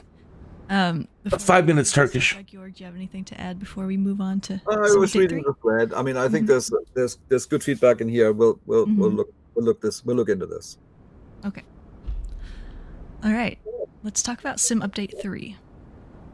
Yeah, I mean, we talked about it earlier. I just wanted to say we are targeting the week after Sim Update 16. It's not 100% locked, but this is at least our target. And to give you an update of where we are, so we're doing. I actually just updated this for tomorrow's release. So this is where we are. I basically deleted everything that was fixed for, Sim Update 2 or before, and basically repopulated the top 100 or so. And the team is working on pretty much everything in the top 24. And then then we prioritize this way, right? So you can see it gets thinned out as we go further down. But in the coming weeks, we will continue to update this, and we should get another 50 or so fixes out of the new top 100.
stream is cleared for takeoff. Hello, everyone. Happy Friday. Happy Fly Day. Annyeong, of course, is Korean for hello, because we are in South Korea today. We got a great community flight coming up. I don't think we've ever done a community fly-in Friday in South Korea, so excited for this one. We are flying between the two biggest cities in that country, the capital city of Seoul, and then we're heading on a sort of south and southeasterly heading to Busan, the second largest city in Korea. Really excited to have all of you joining us today, and also very excited to welcome back to the stream. We have got Fly with Joe. Joe, great to have you here again. Yeah, appreciate you guys having me, man. How's everybody doing in the chat, man? How's the chat doing today? Zaba says they're feeling lonely. It says came down to runway 14 left. Yes, the hat is back. Yeah, I am fully moved into my new apartment. I got a few things still being shipped that haven't quite arrived yet. Things I've ordered online to really round out the look of my place. They should be arriving the next few business days, but I'm like 98% moved in and settled now, so it's going pretty good. Internet's working fine. That's the key right there, though. I had to get that set up almost immediately because I do work full-time from home. I'm a 100% remote employee. So working good internet, not just for doing these live streams, but also just my regular day-to-day duties as well. Also very important for my job. By the way, folks, how is the music volume? I know every week people complain. I don't want to hear it. You cause copyright issues. I wish we had We'll adjust a split stream. I don't want to hear it. They're going to tell them we can't hear it. You're not hearing music? Right. Turn it up. Stand by. YouTube hates the music, and I always get, it's not a copyright violation, but I can't ever monetize these live streams without going back in and there it is. Trying to clip out every piece of music. Is that good, or do you want it is that too loud, too quiet, or just right? Sounds good. Get my guitar. Which one of my guitars? I've got 4. There is some K-pop on this playlist, if you're wondering. On Epidemic Sound, this is the Korea playlist. So there's a mixture here of some K-pop and some more traditional Korean music. I don't hear it. I've got the stream muted, so I actually don't know what's playing right now, but this is an all Korea playlist for our soundtrack today. As we fly through South Korea from Seoul to Busan. As you can see from our flight plan today, we have 233 nautical miles to go. That's too loud. 3 touch and go landings en route. I'm really looking forward to this flight. Like I said, it's our first time on a fly-in Friday flying in South Korea. I don't know why we've never been here before. We'll talk more about this as we get underway, but Korea is really enjoying a major cultural moment the last decade or so. Really sort of asserting their place in the world in a big way, and we'll talk about that as we get underway. So, aircraft choice, we'll recommend something like 140 knots or so cruising speed. I'm in the Cirrus SR-22T today. Joe, what are you flying? Yeah, man, I'm in the 185 Skywagon. Ah, yes. That was a free aircraft, one of the make good aircrafts, as Jorg described it. So all 2024 owners received this one for free a little bit ago, and it's been getting pretty good reviews from the community. Oh, it's a great plane, man. Yeah. Also, see, we just got a raid from More Cowbell Cody. Well, I got a fever, and the only prescription is a raid from More Cowbell Cody. Welcome in, Cowbell, and all your viewers. Great to have you here. All right, chat, if you want to join us, as always, Community Fly-In Friday is a open event. All players, all skill levels, all platforms. Doesn't matter if you're on PC, Xbox Cloud Gaming, and also now, GeForce Now. If you're a subscriber, new cloud gaming service just in the last week or so. Flight Simulator 2024 is currently available on GeForce Now if you subscribe to NVIDIA's cloud gaming service. So you get lots of options to play with Microsoft Flight Sim, no matter what your preferred platform is. And everybody can join us on Fly-In Friday. !Fly in the chat will give you all the instructions you need to join. Make sure you're on Southeast Asia server. Good afternoon or evening, wherever you might be. It's me, Kinneas, and I am, as you see. Start flight button. Once I get loaded in, we'll get up and underway. simulcasting the Twitch stream. This is actually the first time on Fly-In Friday with the new PC, man. So I'm super excited for this.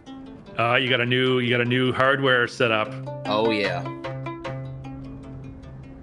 Before, I don't know if chat knew this, but before I was on a gaming laptop, a very limited hardware, like 4 gigs of VRAM, running 2024 while streaming. And we did a little upgrade recently, man. So super excited on that. All right.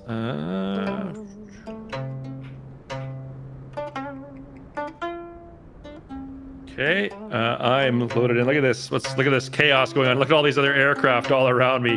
Got a Diamond 62. We got a couple of people who are standing outside of their plane, right on top of all of us here.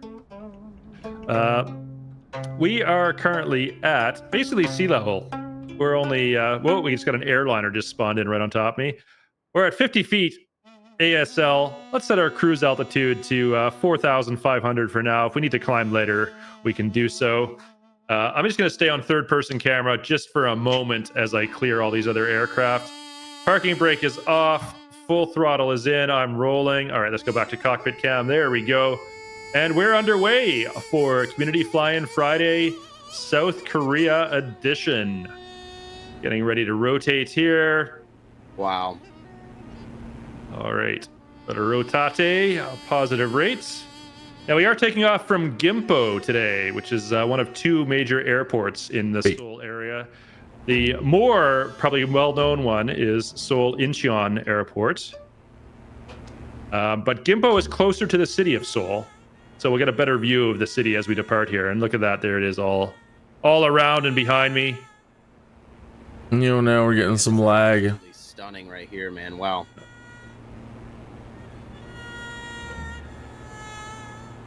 I don't know why they use the Southeast Asia server. Yeah, I don't know if the laptop would be able to even handle I'm rubber banding, getting 20 frames again. Last week was horrible. After system update 2, I haven't had a good live stream with the Absolutely.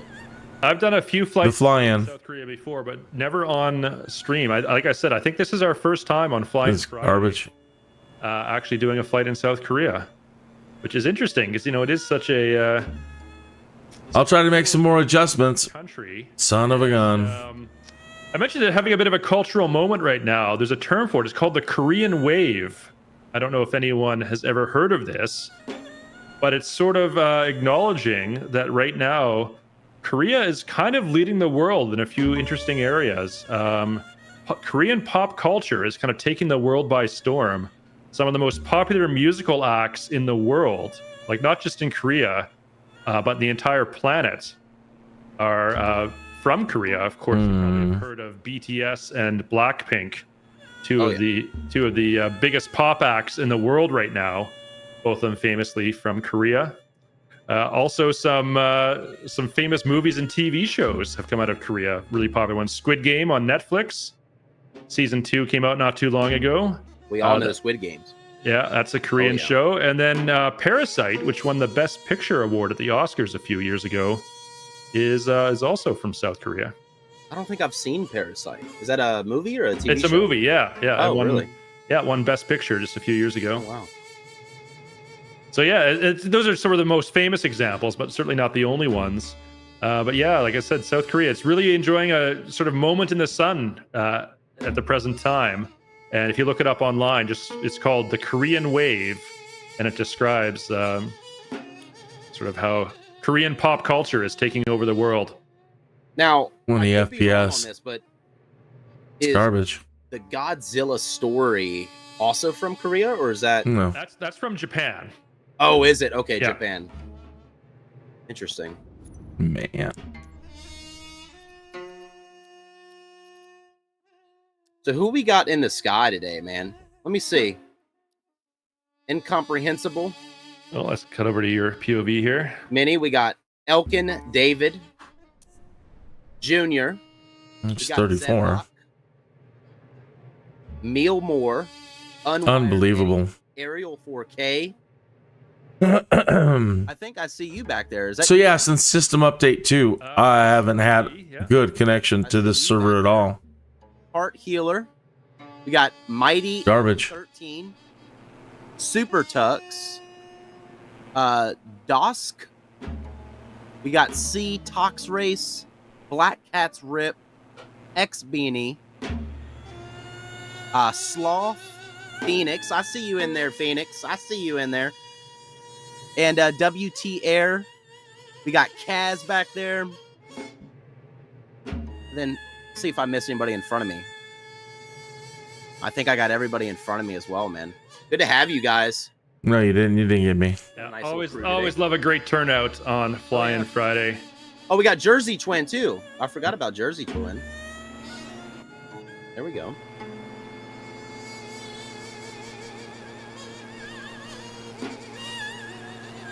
Uh, 2020 has not been forgotten. In fact, Sim Update 16 for Flight Sim 2020 currently in beta testing.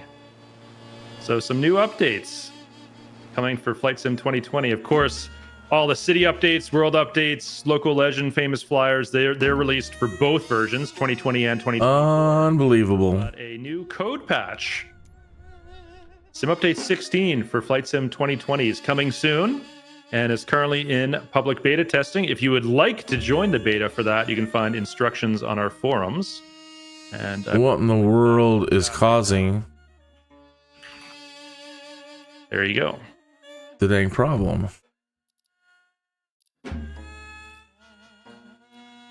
For me, as a kid who grew up in the 80s, my first sort of exposure to South Korea was the 1988 Summer Olympic Games hosted in Seoul. Wow. Don't know if, Can't believe I'm turning that off. Dating myself a little bit there. Imagine we have a few we have a few other people. Joe, you probably weren't even born then, were you? No, I was born in 2001, man. Yeah.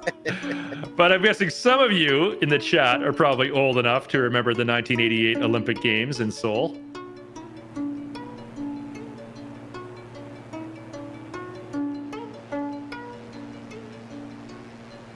How do we all get so off course? Where's CD at? Everyone on TV started how to pronounce Seoul during the Olympics. How did they say it? I don't remember that. Probably over there with everybody. Yeah, the 88 Winter Games were in Calgary that same year. I don't see him in front of me. Winter Olympics were in Calgary. Summer Olympics were in Seoul in 1988. Yo. Don't do that. Oh my. I know anyone from my country, Canada, probably what we remember from What in the world? World. Disgraced athlete Ben Johnson. Ben Johnson. Kind of temporarily won the gold medal and set a world record in the 100-meter dash, and then was subsequently disqualified There he after is. he failed a performance-enhancing drug test. Big controversy. I'm so shocked with you, CD. I really am, man. You just About what? because you're just so intelligent, man.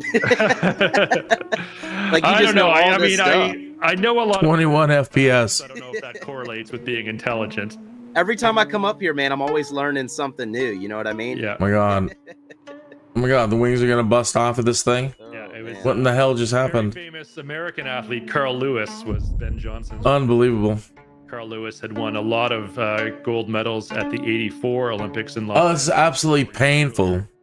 and then went on to initially win silver in the 100-meter sprint, lose Unbelievable. to Canada, but then his silver was upgraded to gold after Ben Johnson was disqualified for failing a steroid test. Oh wow.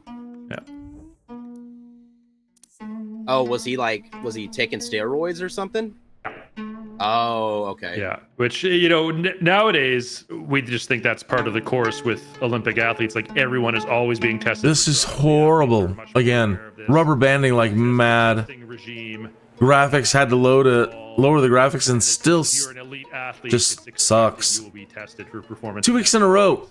This is all after SU2. I have never had a problem up to this point. Common people, anyways. Never. It's always been smooth as silk. Sort of that was the the big. So I apologize, folks. I don't know what the. In the marquee of It's not me. everyone cares about. Because you can watch earlier live streams of the Flying Fridays, smooth as silk, all the graphics up all the way, and now I can't get it above 20 FPS.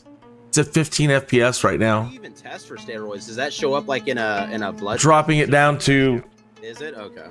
We're not even in 4K anymore. Yeah, Phoenix says at least Donovan Bailey won and was good. Yeah, that was Unbelievable. 6 Olympics 8 years later in Atlanta. Donovan Bailey of Canada redeemed Canadian pride in sprinting and won the gold medal in the 100-meter and did it cleanly without using performance-enhancing drugs, and also set what was then at that time a world record. Of course, it's been broken a few times. I'm still working on it to see if I can get anything under control. Figure out something. What is the problem?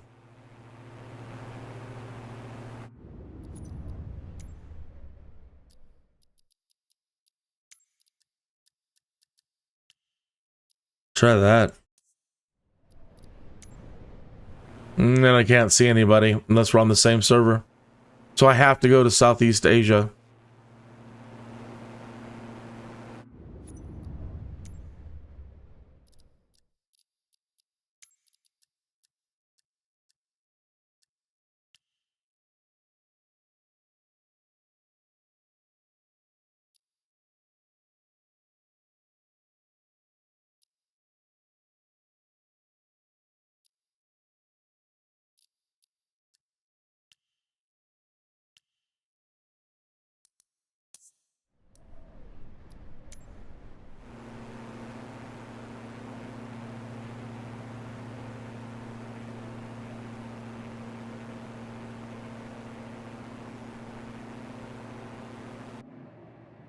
Oh, this is so horrible. Engaging autopilot.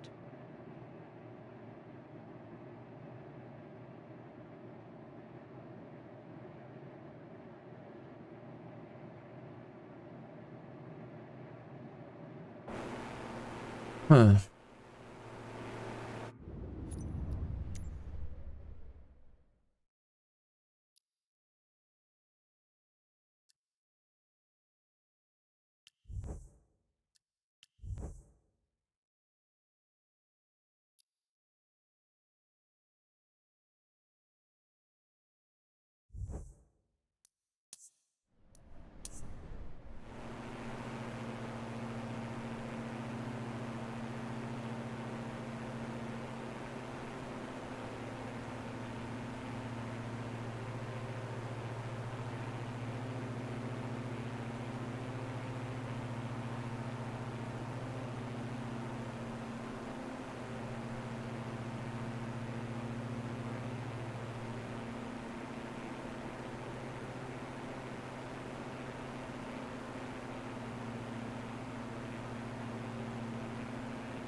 We can't get it above 15, 20 FPS.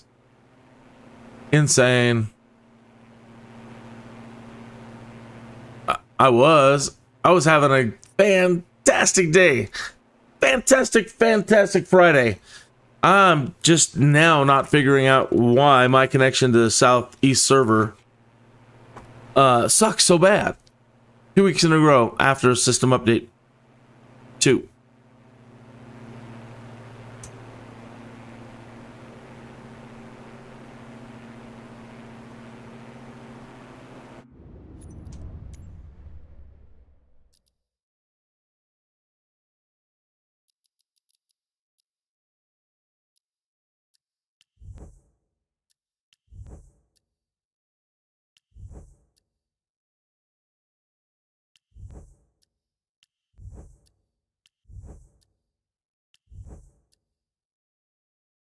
What happened to DLAA?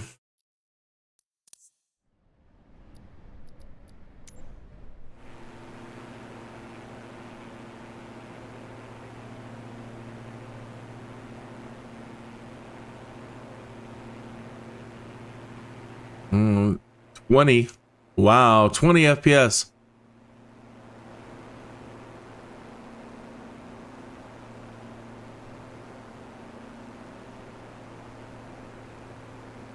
I don't get it at all.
Unbelievable.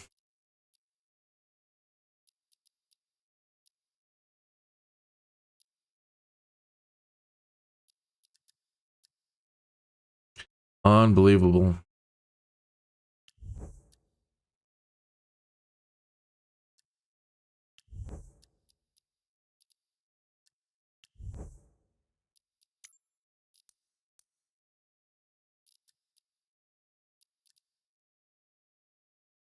Uh,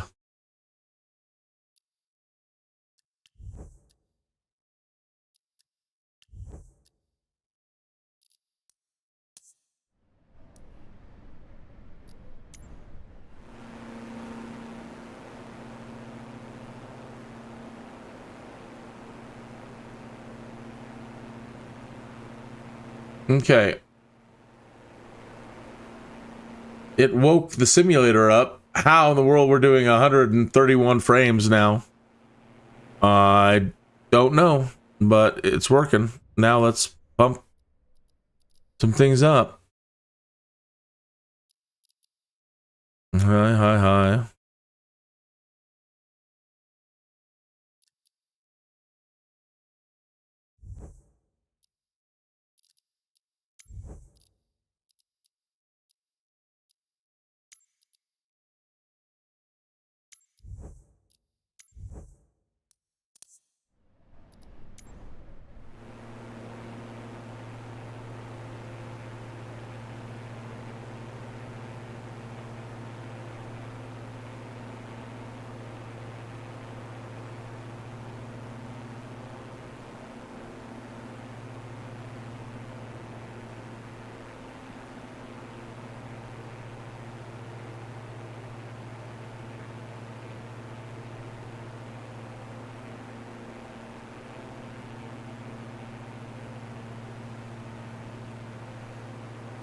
Woo! Oh my god. Straighten out. Straighten out.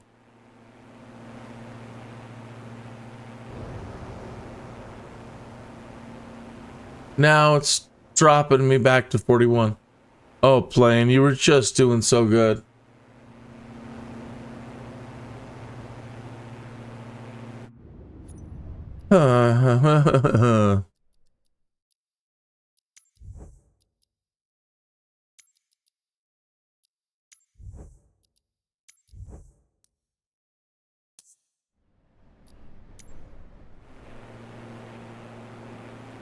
Oh my God.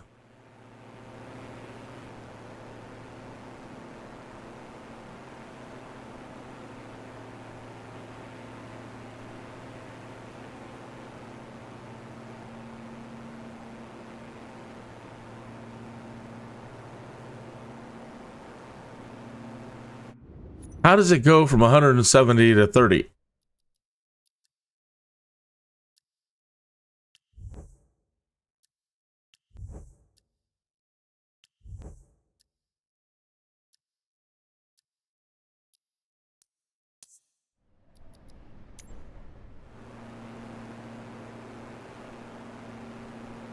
Unbelievable. I'm so sorry, folks. I don't know. Just have never seen anything like it.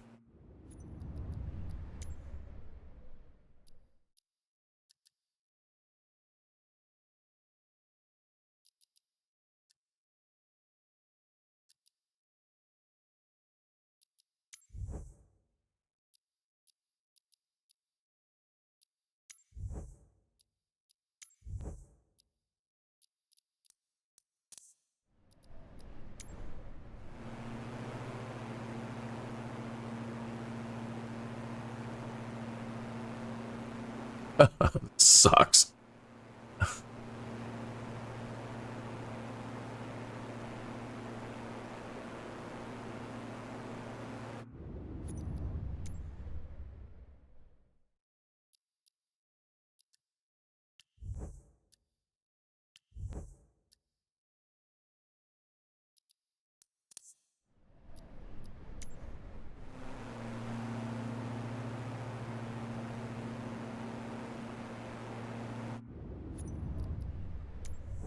No. Great.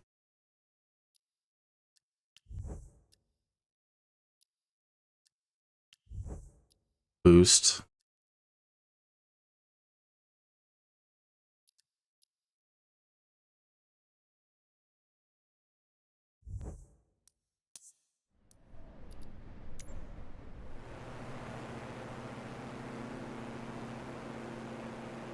Unbelievable.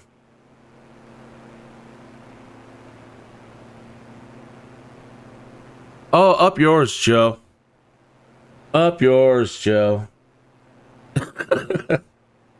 Son of a gun. I have no idea. It's I've never had problems before until system update 2. This happened last time and it was even worse than this. It was rubber banding so bad.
clear cache? Okay.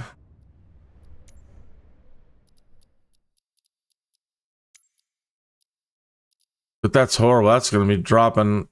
That's going to take forever.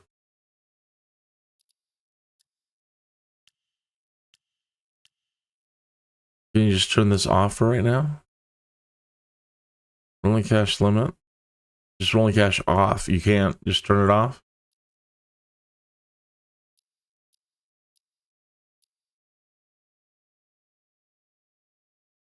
How do you clear the cache?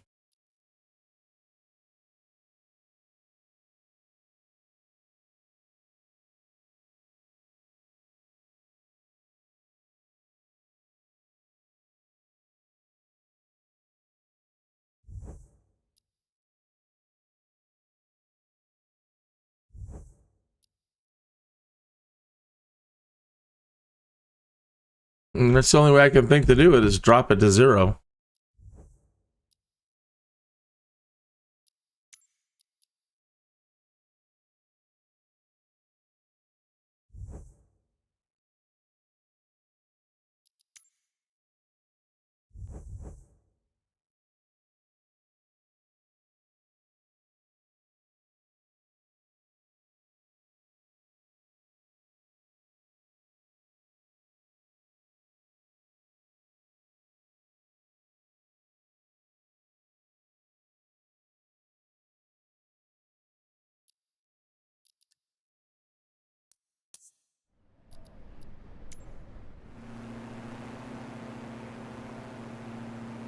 Mm-mm.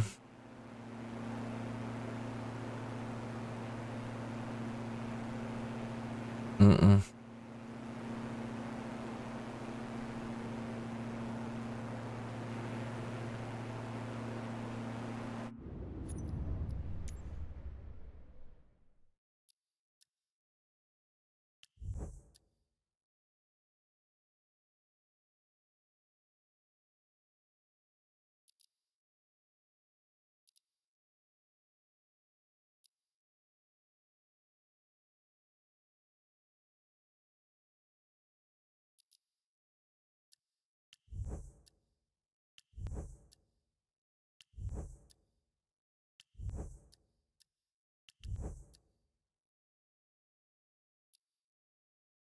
Mm-hmm.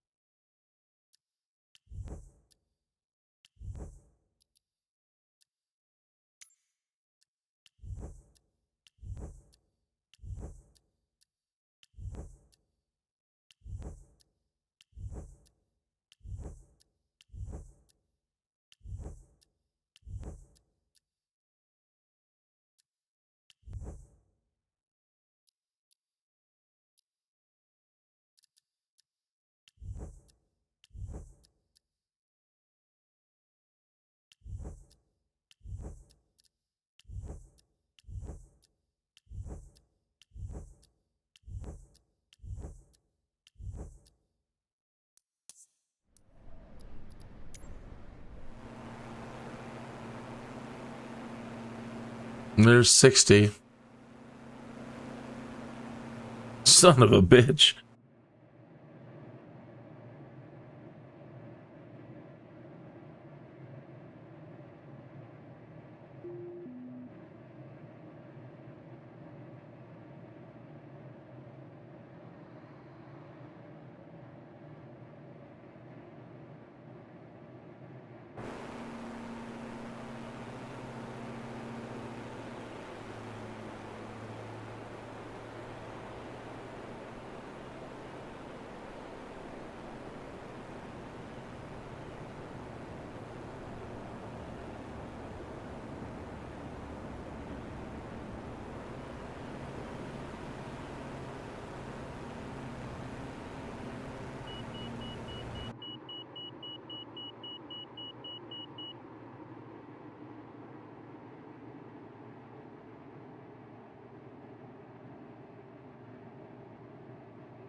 Suck.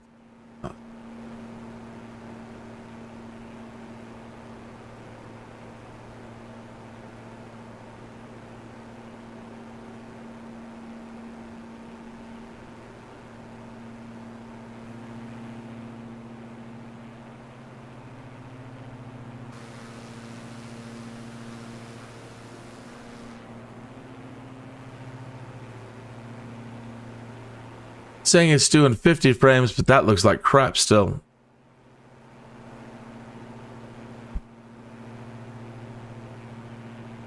Ass.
Back down to 32, back down to 27, 26 frames, 25 frames, 23 frames, 21 frames.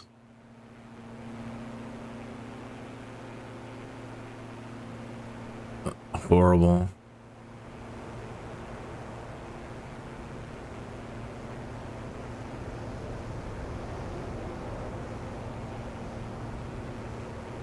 That made things worse. Wow. So sorry, folks. I'm so sorry. And just wow. Prior to the thing starting, it was running beautifully.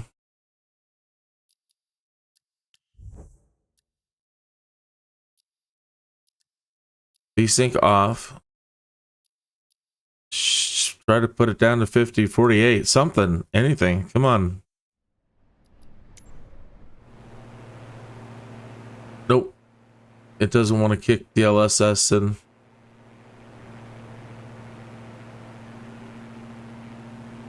Jesus, Microsoft.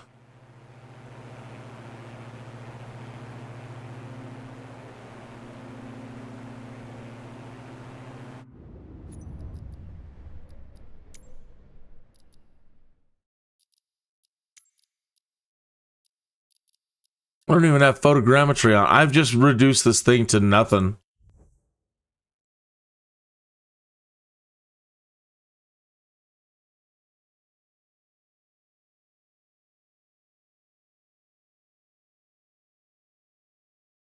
Sick.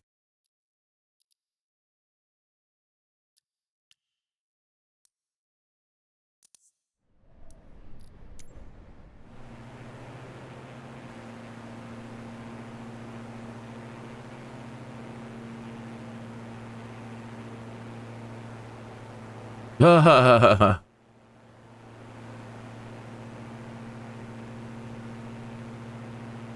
you do not.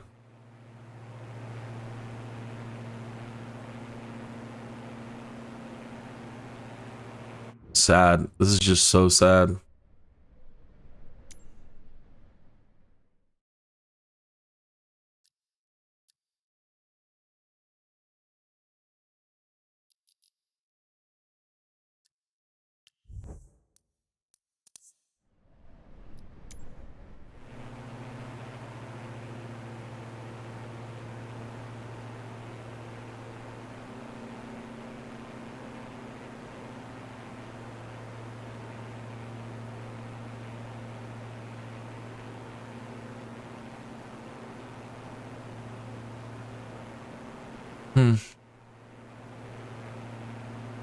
Hey, Max, I'm so sorry about all this.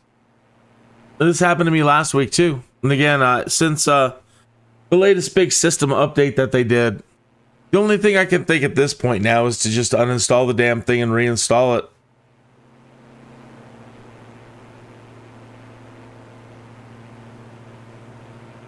Right. I can try that, yeah.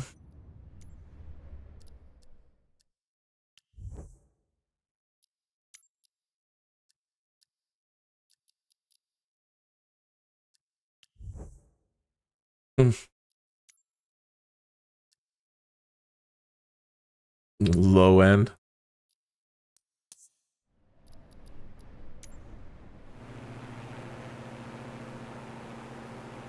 It looks just so crap.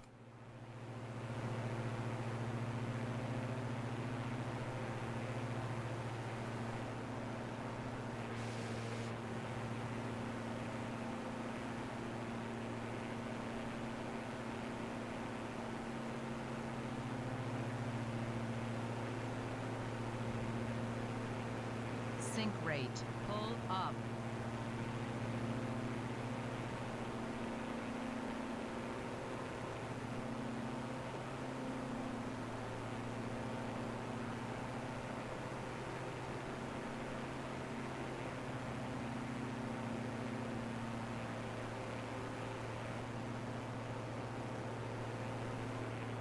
So as soon as I seem to get closer to these guys, it almost is like causing the problems. Now it just keeps lowering and lowering. 39, 38, 37. It just keeps dropping.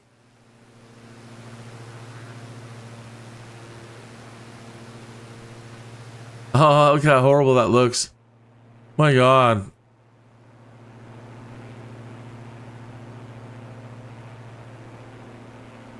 Son of a bitch. Son of a bitch.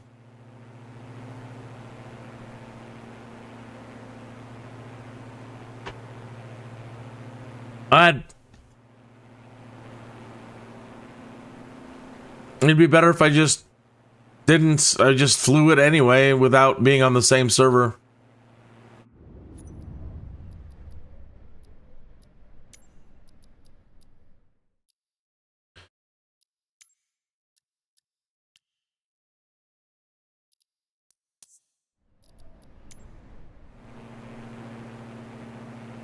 Yeah, not being on the South Asia server, there's 60 FPS.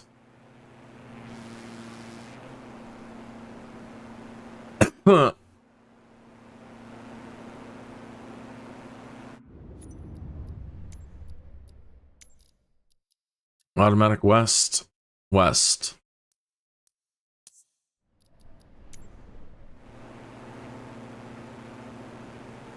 60 FPS.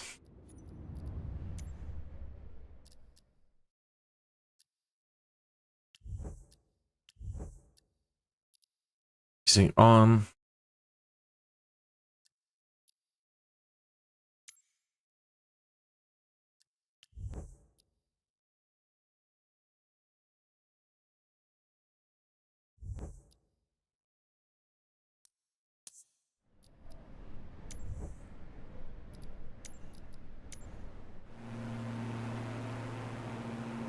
And 60 FPS.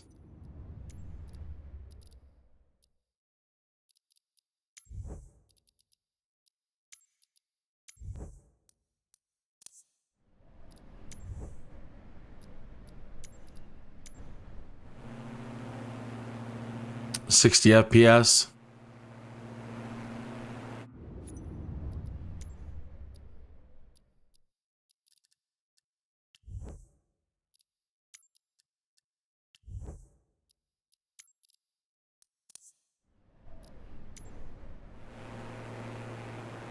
$60 FPS.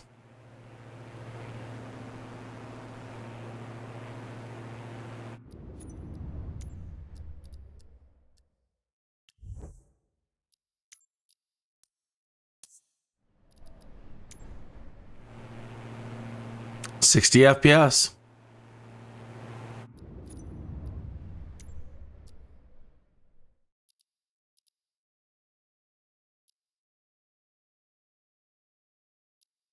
Terrain level of details 200. 200. So now I'm set to ultra.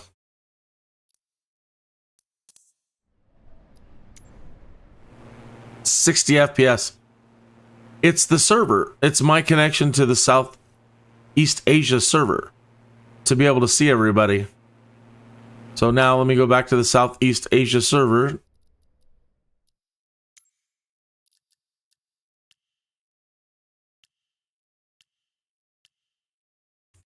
199 millisecond lag compared to 37 millisecond lag.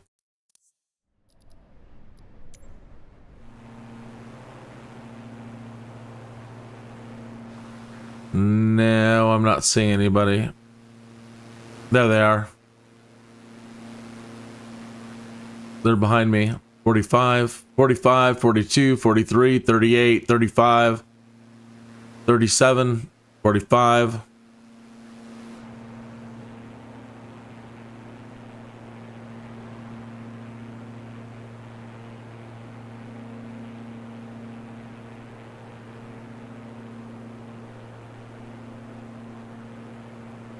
Okay. 60. But now let me see what happens when I try to move up on him again.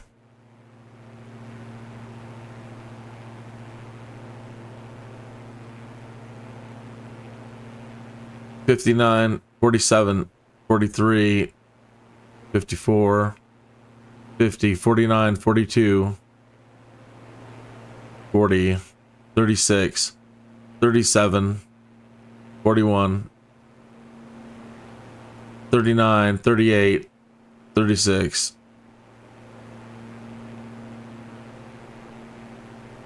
34, 33, 29, 27, and falling, 25, 26, 25.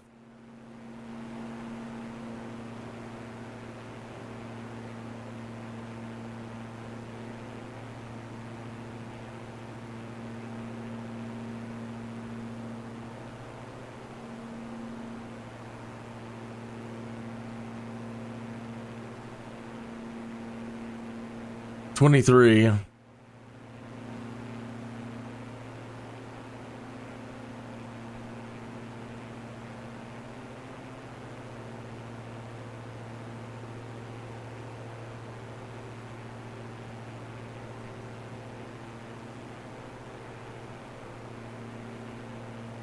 $19 FPS.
It's just a new one to me. New to me.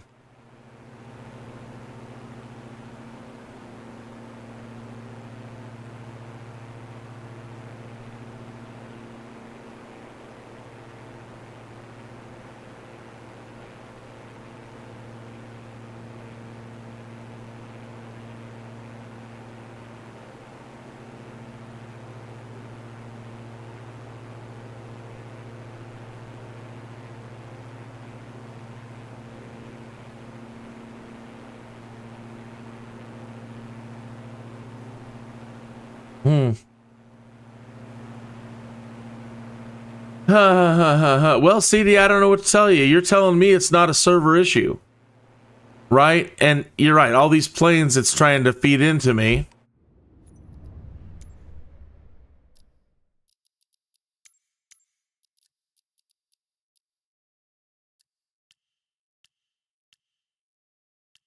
Put this back to unlimited. So now I'm telling it, you can stream as fast as you can stream to me. It's unlimited. I've got a fiber optic line. Go ahead. Throw it at me.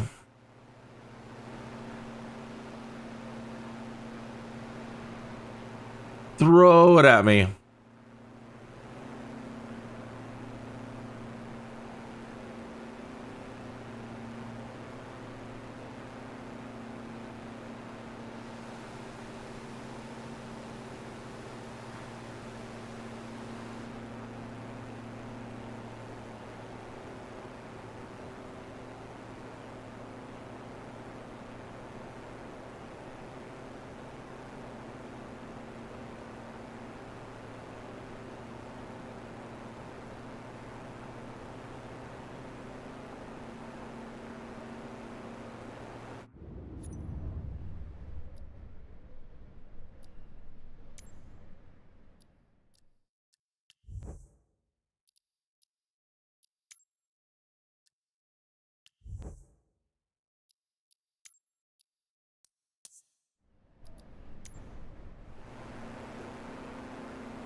Oh, lovely. Now this will take 30 minutes.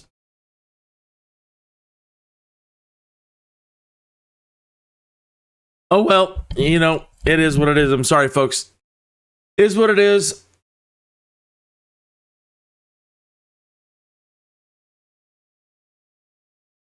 And I can't shut this down once it started.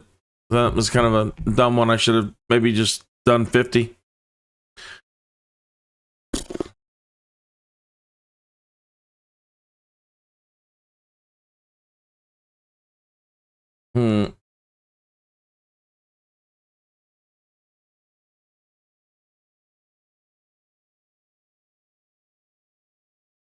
Yeah, so I don't know. Again, I've flown with larger groups. And let me just shut it off here. PPL. Yeah, so yeah, I might end up uninstalling the sim and reinstalling it. I really don't know. But again, I've never had problems until they just did this big system update. I've been doing the fly-ins. There's plenty of live streams of mine that are archived on these Fridays of me doing these flight sims with them. And you can see up until right before System 2, really never a problem. 1 week I couldn't see anybody because they added a new feature called air traffic. And if you don't have air traffic set, you can't see anybody. And they don't really even know that. It's when somebody in the community had to tell me, oh yeah, they added this to it and you better turn that on. And that was the key. Other than that, I've never had a problem. So it sucks. I should never have to go through all these hoops and changes and drop things like this and make all the, just struggle to get it done. So I'm going to let this cache update and because now that's set, but we're pretty much done.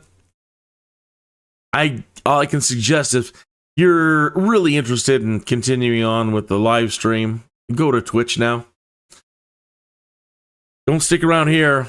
Go to Twitch and watch it on the official page.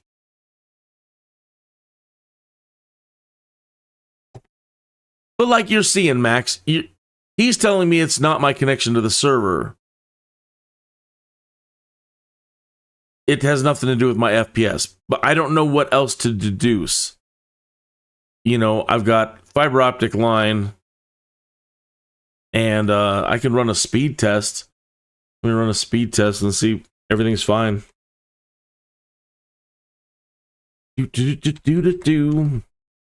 So, yeah. Let's see here.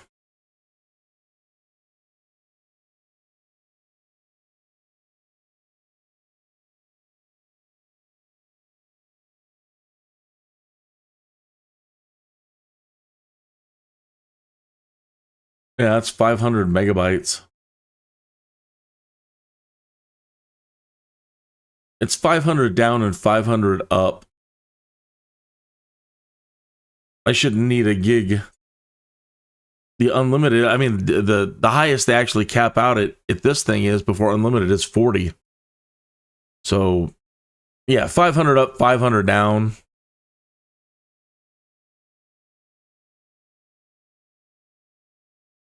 So, okay. So I have great throughput, great bandwidth, great connection. But when I hit that server, you saw it. And then when I hit those other planes. So, what's going on? Like you said, maybe it's something is bugged now where it's not sending the data fast enough. of where all those planes are at. But how come everybody else is just fine? That guy's in Canada. He's broadcasting from Canada. We're both kind of in the same situation. There's a lot of people here that I saw in the chat room that are from Colorado, right where I'm from, and they're not having problems. What the hell is wrong with my machine? And I shouldn't be having any problems. None. None, none, none.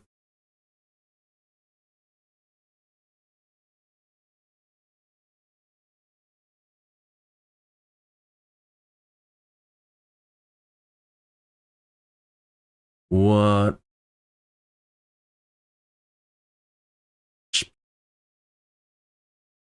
Five minutes, Turkish. 5 minutes. 5 more minutes, Turkish.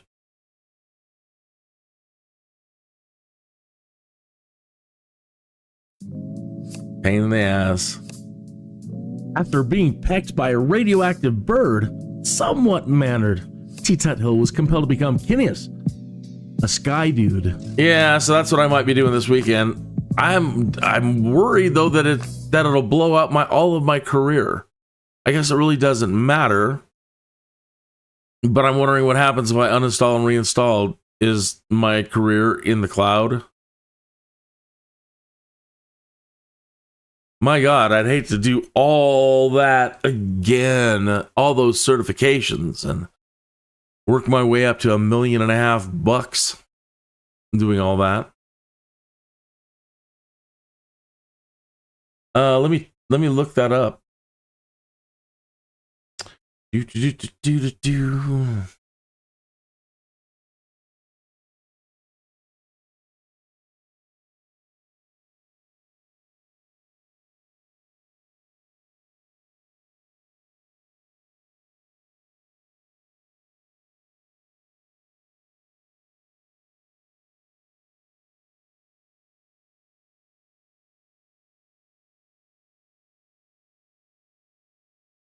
You will not lose your career information. If you uninstall Microsoft Flight Simulator 2024, you will not lose your career information.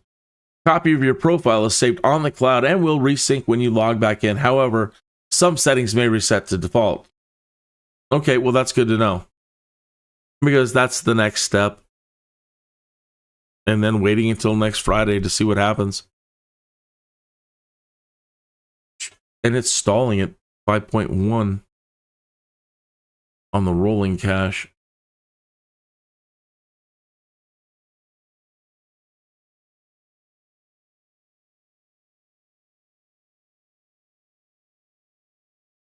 Updating rolling cache. This may take several minutes. Several. So now they're doing to me what I was doing earlier. Five minutes, Kinneas. 5 minutes. Just 5 more minutes, Kinneas. And we'll have you squared away.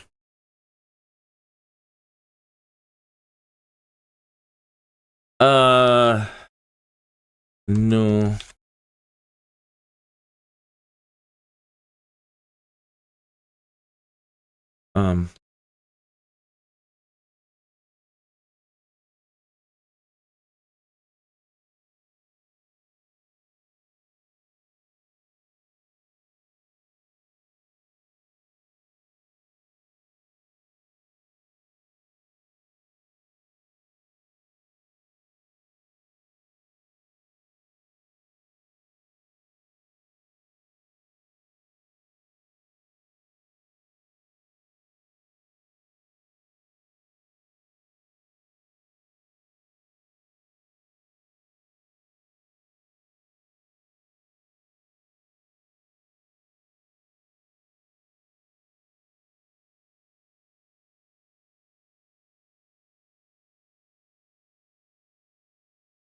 I'd rather go check out there's nothing I can do right now. I'm stuck at 5.1% and I'm not supposed to shut the damn thing off while I'm waiting for it to update. So I might as well go over to your site, farmer, sir, and I might as well just pull up and watch something that you got going on your page, because I can't do anything on mine.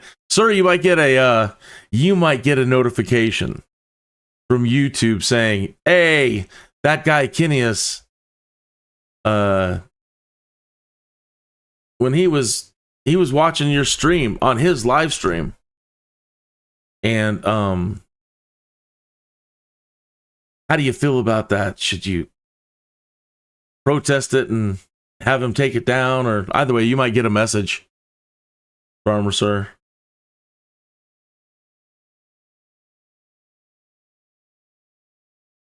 So yeah, I was checking out this Hogwarts stuff.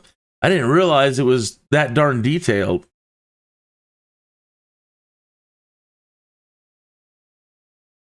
So yeah, real impressed. Hogwarts Legacy.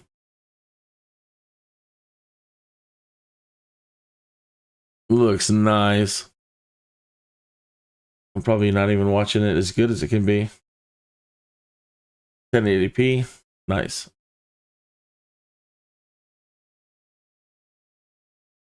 And I thought I saw you were riding the broom earlier. Let me see. Yeah, I saw you flying the broom.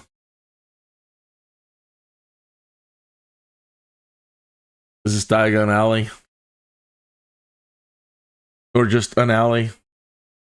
But I would think that if they're going to put it in there, it would be Diagon Alley, in the place where you can go to, what's that place called? Hogsmeade? Aha. Go get a butterbeer?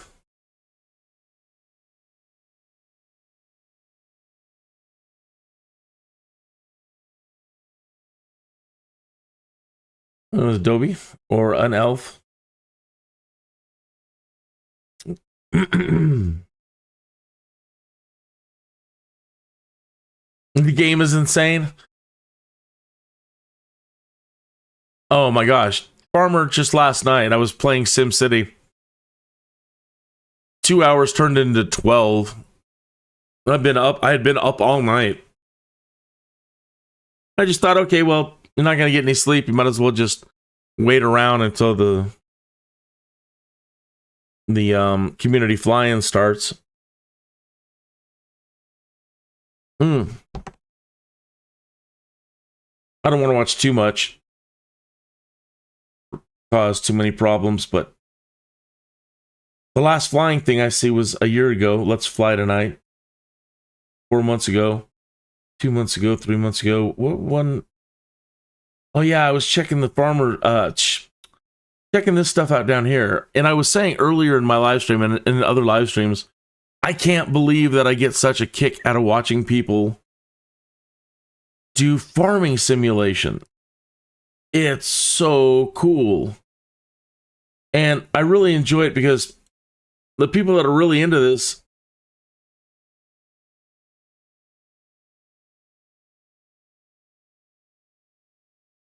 yeah.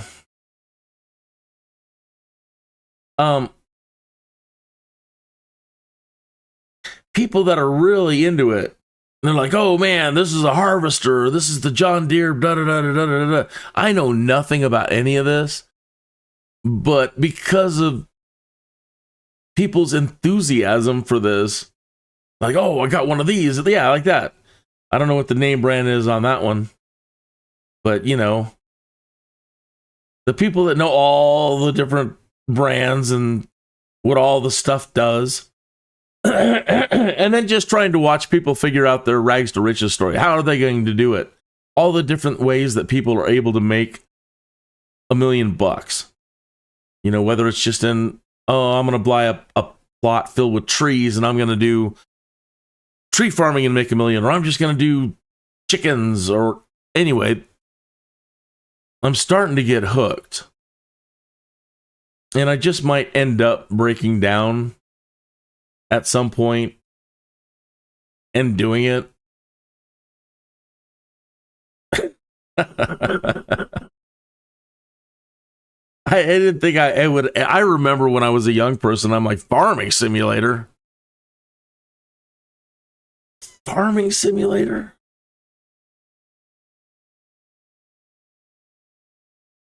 Off-grid dairy challenge. I like how big that bad boy tractor is.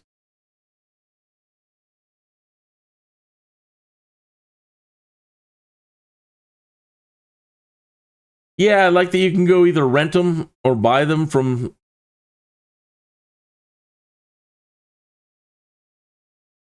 Dude, you're so fast. Take me forever to maneuver stuff around.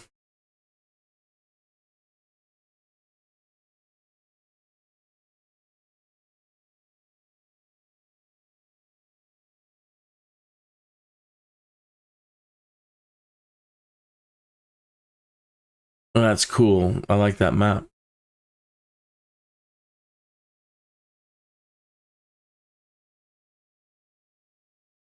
Yeah, all the ways I've seen people, if I'm not mistaken, even it's like they get ownership in a place like this where they're the ones buying and selling the equipment. I'm not really sure.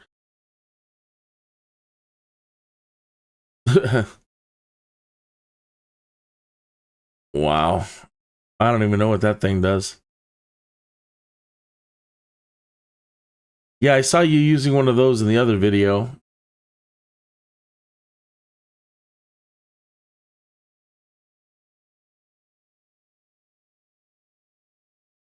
Man, you were busy.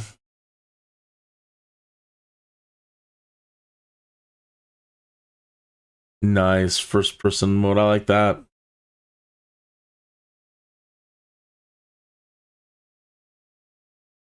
You dozed off.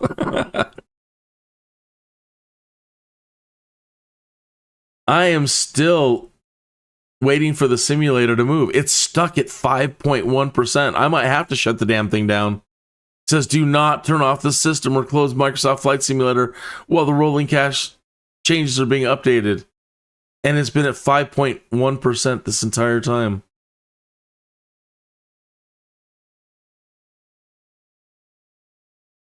So today on Kinneas Livestream, we're looking at somebody else's content.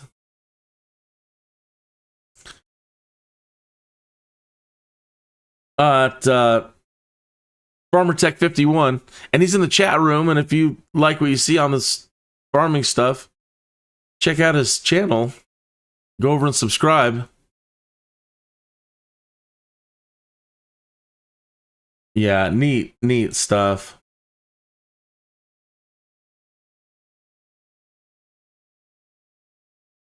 That's where you got accepted. Wow, that's a cool cutscene.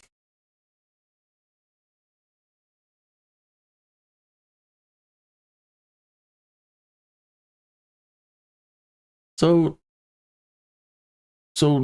nothing recent? 2 months, 3 months, 3 months, 3 months, 3 months.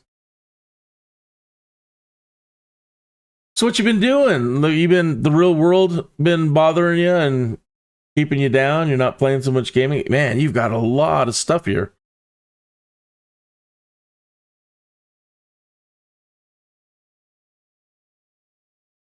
How come you haven't been putting up new stuff? Dang, man.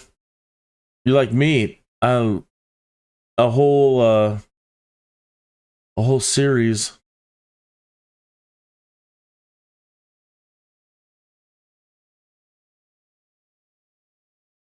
Off-grid dairy challenge. The saga continues. Starting from scratch. Yeah, you've been super busy? Yeah. I understand.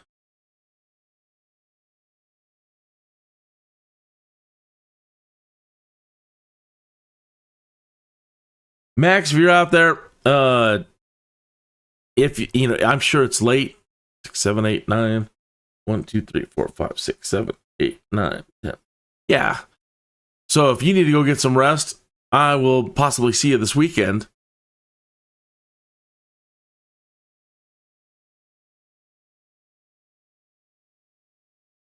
The dancing tractor? Oh, really?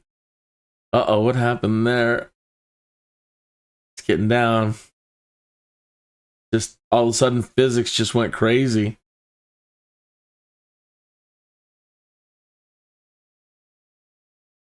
A couple of weeks ago, I had a passenger just walking on my wing the entire flight.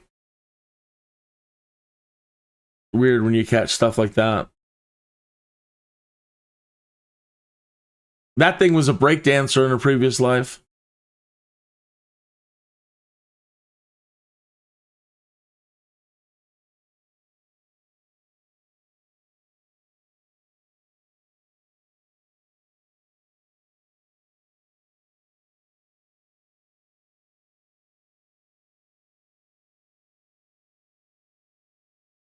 Just a glitch in the game.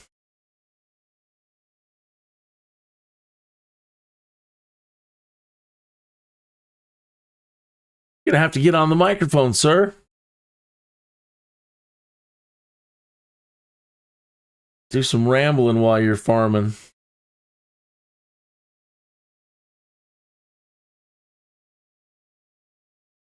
I like the music.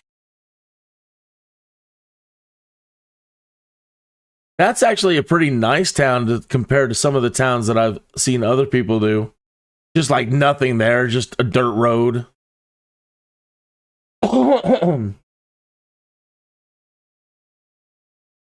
Another one that's kind of got me interested, and I never thought I'd really be that interested in it, is Construction Simulator.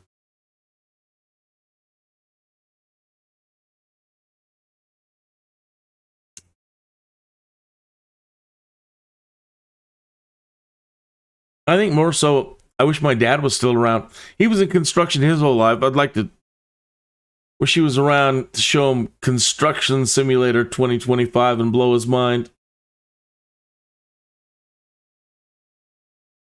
I wish he would have had stuff like that in his later years so he could have got to just fart around on the computer.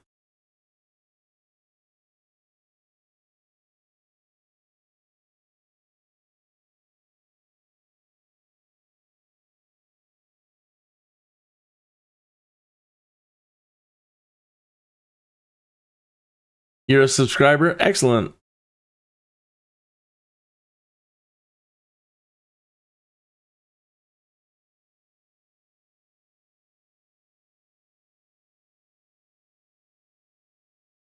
You were planning on it too? Yeah, it looks pretty darn exciting. I might have to shut my damn simulator down. It's still at 5.1%.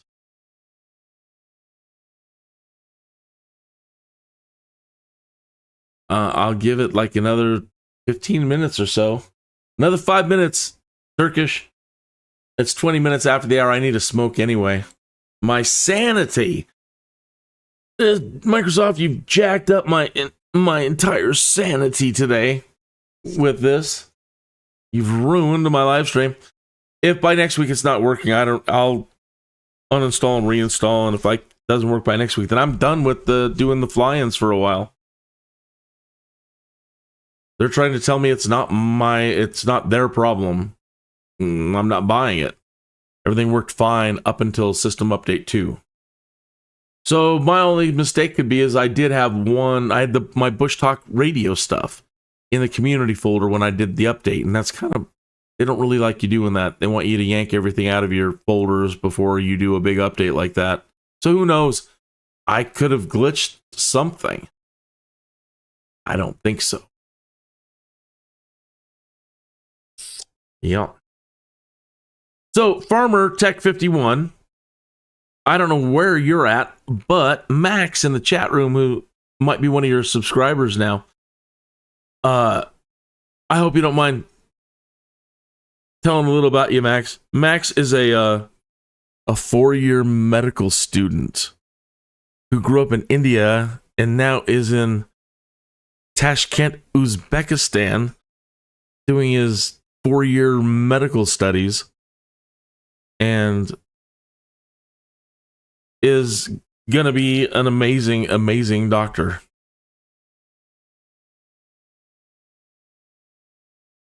And so it's cool that doing this stuff, the people that you can meet from all over the world.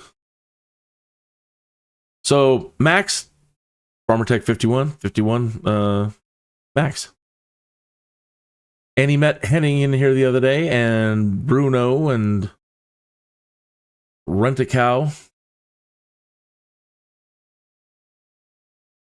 And hopefully I'm going to get him on a Discord channel soon. We'll get to talk. Kentucky sounds beautiful.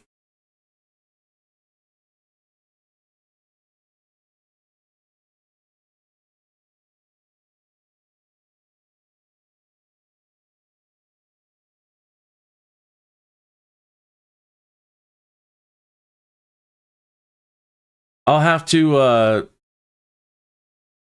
find out where in Kentucky. I can't do anything about it right now, Farmer, but maybe catch me another time and tell me where, like what little city or whatever. I can go to Bing Maps and I can pull the coordinates. I mean, you could give me even a street address and I can pull the coordinates from Bing Maps and I can input that into the simulator here and go right there and fly your house area. And that's what I did yesterday with Max. I got to go, I went and flew around Tashkent, Uzbekistan yesterday. And then at the end, hopped over and checked out India for the last half. Beautiful, beautiful, beautiful. Uzbekistan, where he's at currently, is very much, well, they got way more water and rivers and lakes and stuff, but very much like Colorado. We've got our front range here and then all these rolling plains, and they've got their big mountain range and then rolling plains. And I found out it was Tashkent was and always has been a major city on the Silk Road from antiquity. Got to add that you're a huge Skydude fan. Well, that's nice of you to say. I really appreciate that. Oh yeah, smoke break. Cheers. Here's to you. I don't think if you were my doctor, you would not approve of all my smoking. So it's a good thing you're over there.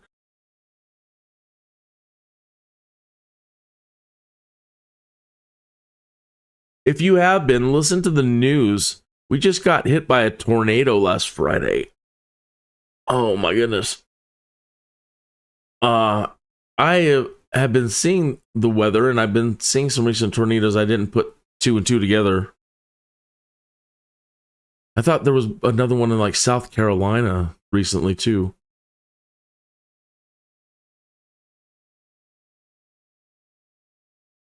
Uh-oh. Bridge jam. I'm still at 5.1%.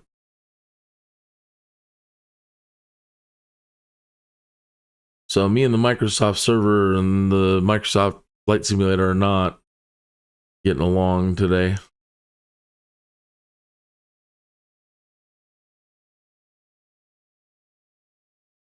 Oh, are you talking? Or is that the music playing and it's doing lyrics? Or okay, it's doing lyrics. I'm like, what are you saying? Go watch me turn this life into something that you could never run. Like, what are you saying, man?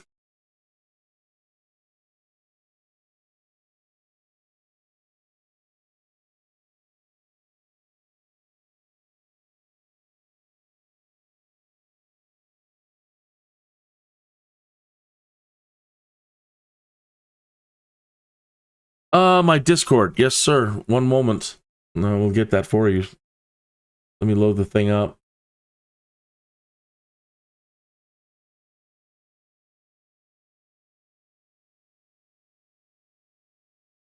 So what it tells me here, I go to I'm not great with this stuff. Go to my voice channel. I'm in voice, invite friends, copy or send a server invite link to a friend. It expires in 7 days. And this is what it's given me, and I hope that works.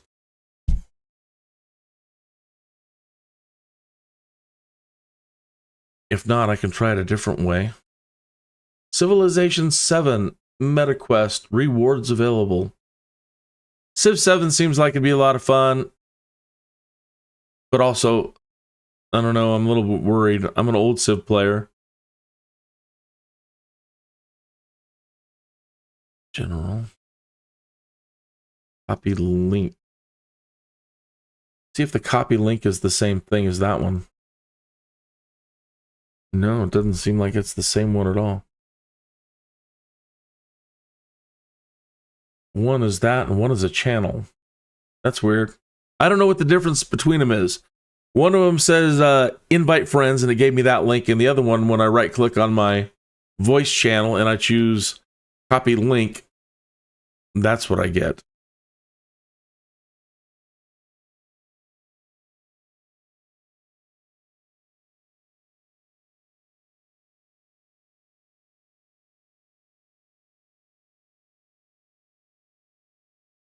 Results. Nice.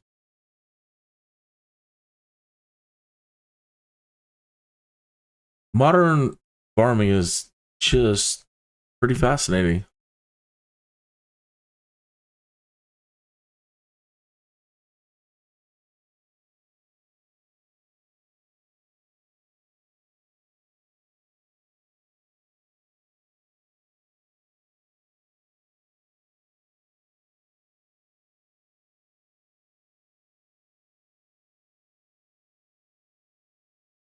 Yeah, maybe. I don't know how to dual stream yet or anything like that. Sure, I can figure it out.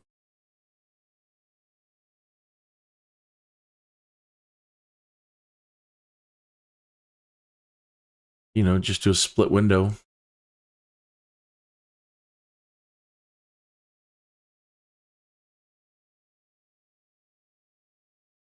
So let me look over here at the server again.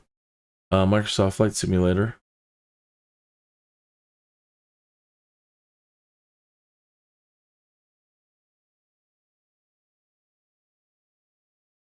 .1%. All right, I'm gonna do what I'm not supposed to do. I'm gonna task manager and crash this thing. Now it's bouncing around on the task manager on me. Stay still.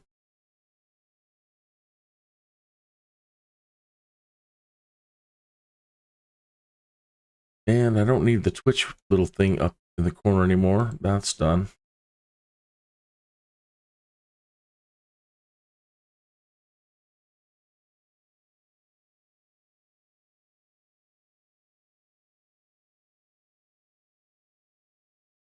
That's cool. I like the first person view. It's pretty cool. Manager on me. Stay still.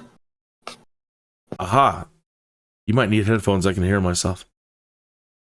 But I got you. And I don't need the Twitch thing up.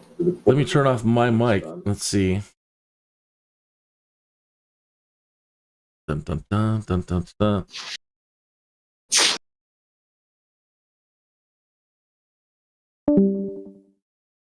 No, you had it.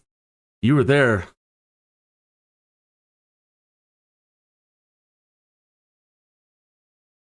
Yeah, but I must be hearing you out of your speakers without headphones. That's what I think I was hearing.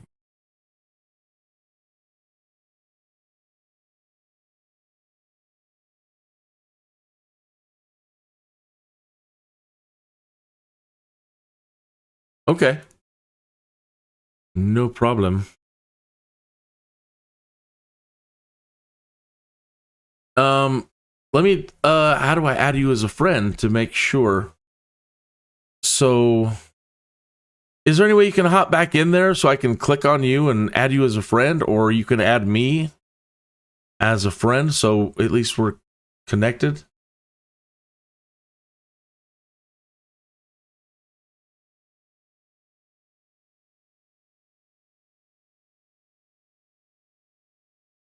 Do I add a friend?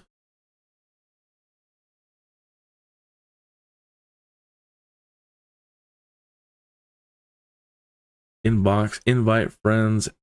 Where's add friends? Find the perfect sound, more options.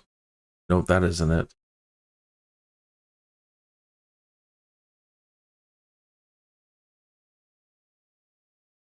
Add friend. There it is. Add friend. You can add friends with their Discord username.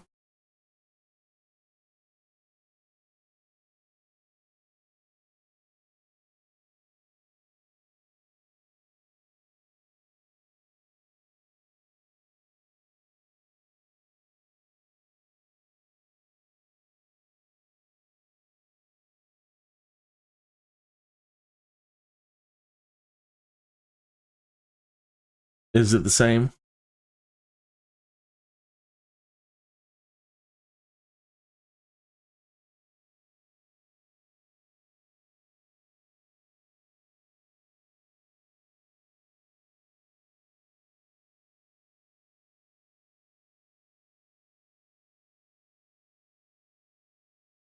Check 51.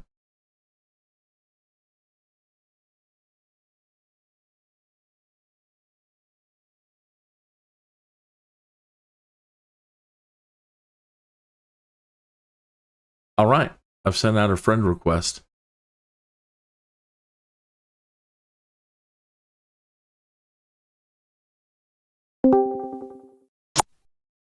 Howdy, howdy. Yeah, it's the same.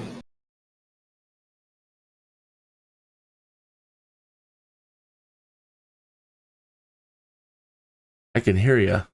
I heard you.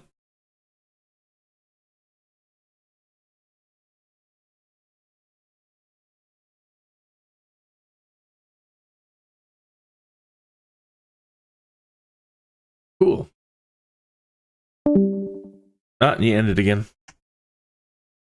Cool, though. I got you as a friend. So, you know, that's 99% of the problem. Or, you know.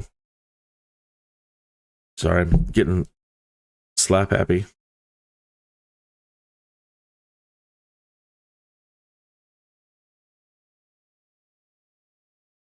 Now that we're friends, I should be able to find you in my friends list or see if you've got a channel view profile.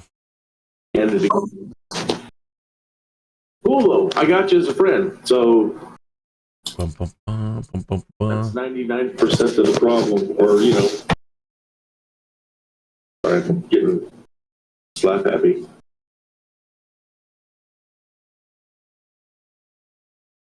Connections, Farmer Tech 51. There's Twitch. Yeah.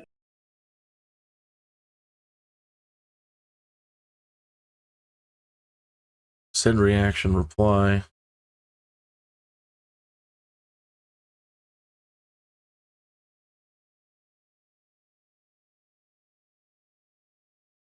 Open in mod view, friend, more. View main profile, invite to server. View main profile.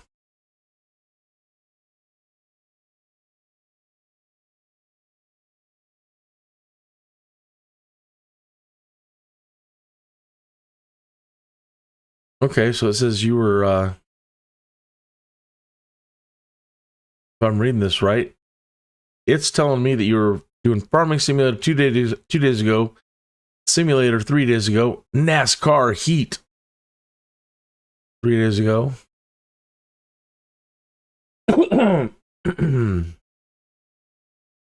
Yeah, Max and I were talking about racing games.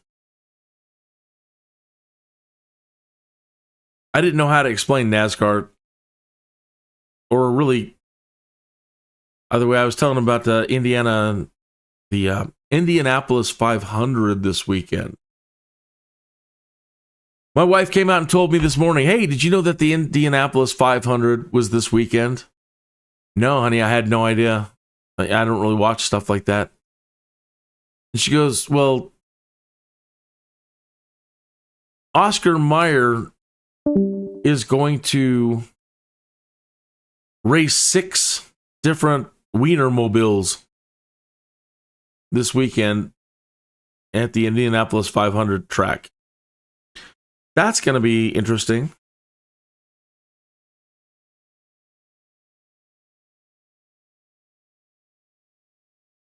All right, let's see if it actually updated the cache in the background or if it just stalled. See what it did.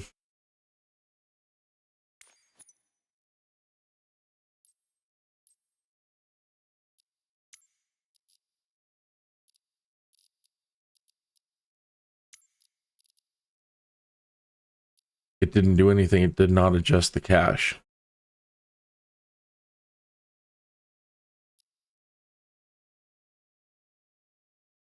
Okay, how about just 5 gig?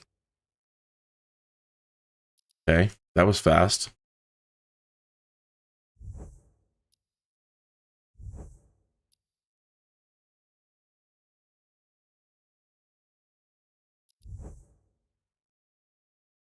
Okay, fast. Oh.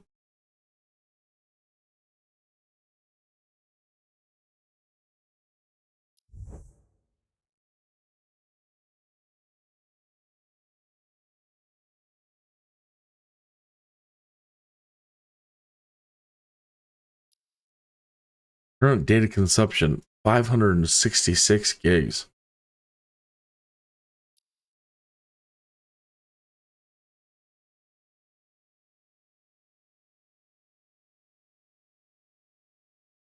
There's the cache folder.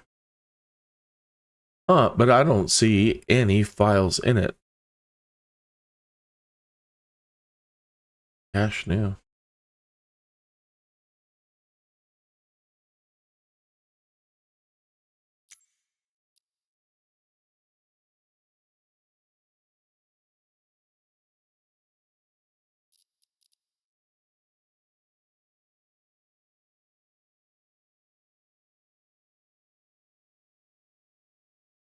The hell does that machine do? What is it doing? Is it bailing? No, it is bailing. I'm sorry, I wasn't watching. It's like a little spider.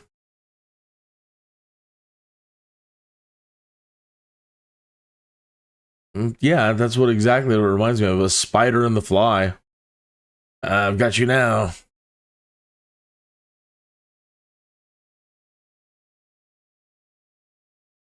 Wow. Pretty neat.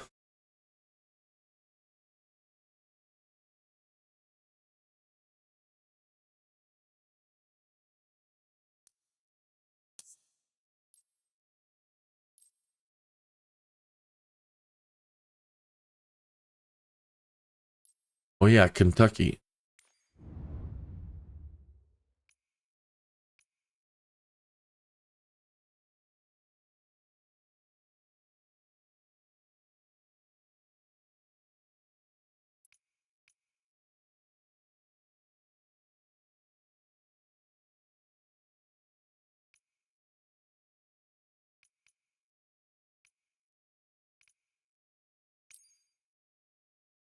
What?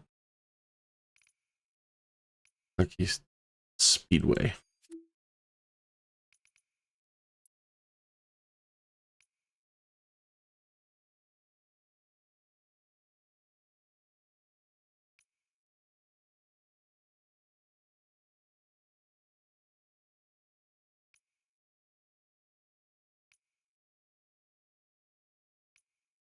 Kentucky.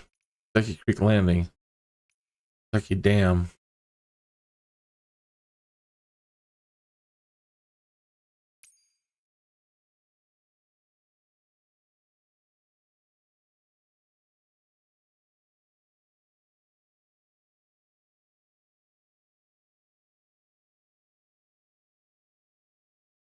Paducah.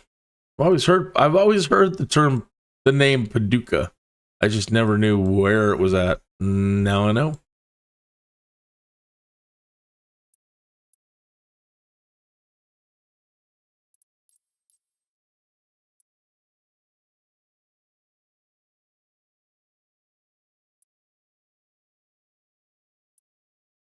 last train to Clarksville.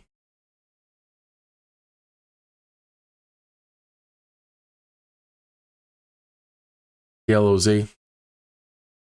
Roger that. Oh, no, no, no.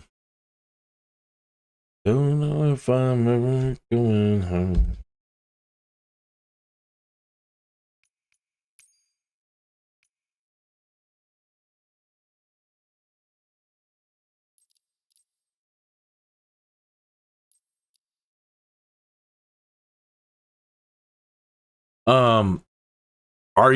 Are you Farmer Tech 51 in Microsoft Flight Simulator?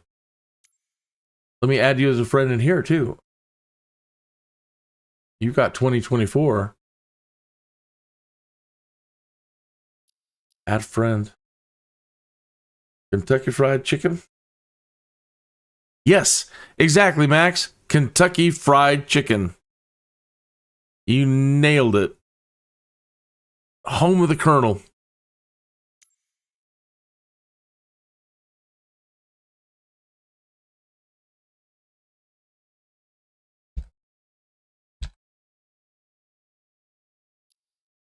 One.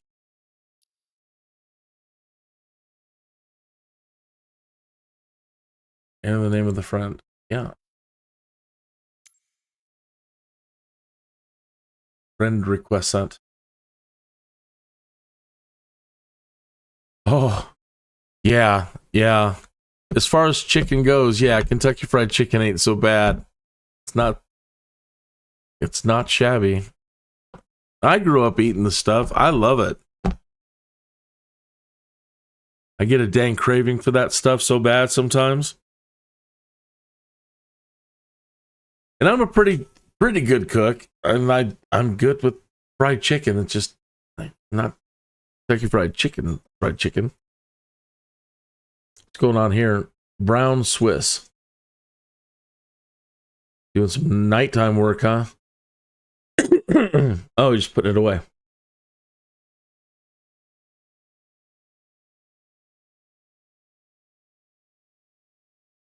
Gardening at night.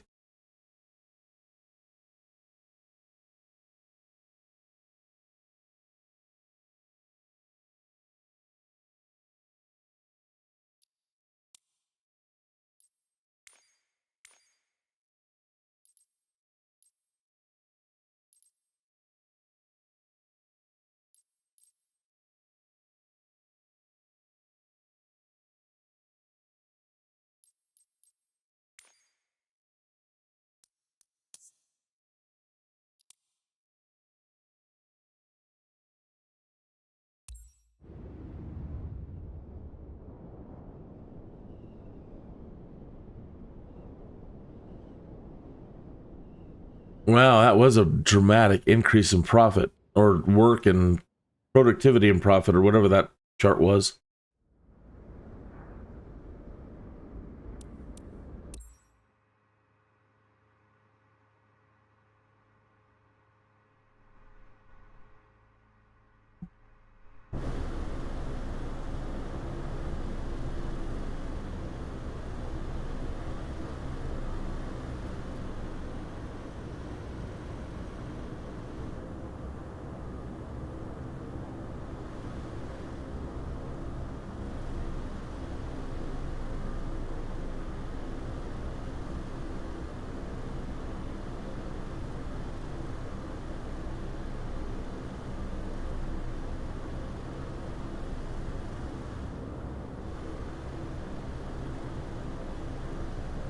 I can't tell if that's on the ground telling me like a flight plan, or you folks actually have blue lights embedded in your runway. I can't tell if it shouldn't be me.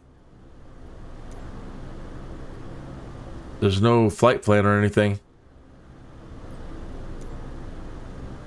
Oh, I can't wait till more airports adopt electric paint. I like flying at night, but I don't like coming in for a landing and my eyes are messed up with the blue. I have a hard time reading the taxiway lights in blue. And so I just want them to hurry up and get to the electric paint, and so they can highlight all the lines all perfectly and all the turns, and can't wait for all the airports to be way more like Tron. Why KFC is really cheap here compared to when I was in Ukraine or in India?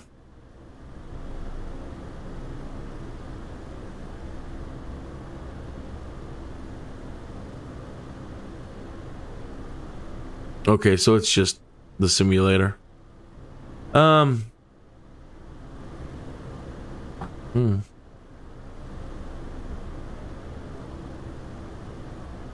Yeah, Max, one of these days, come on, I know you're going to make it over here to the United States at least once.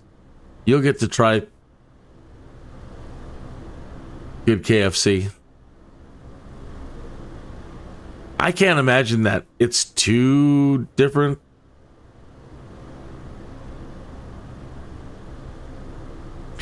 I would imagine that, you know, it being the corporation that it is, that, you know, quality across all franchise locations is the same.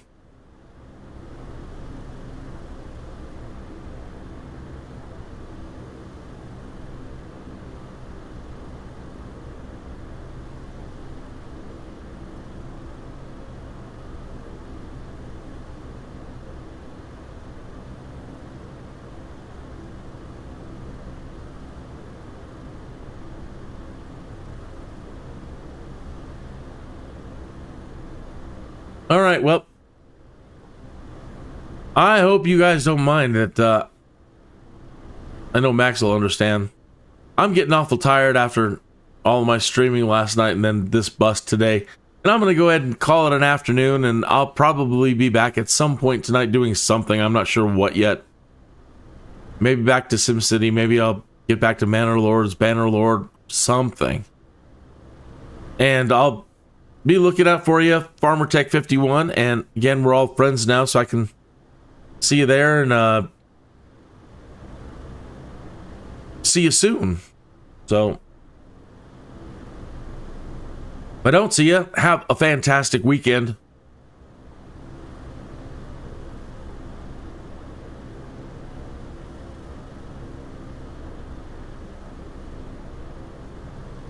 You'll make it here one day just to try the KFC. Oh no, brother, you're coming to the United States. The Mexican food.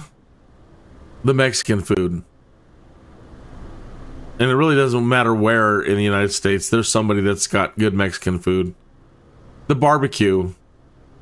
Hands down, the barbecue. And then the Kentucky Fried Chicken.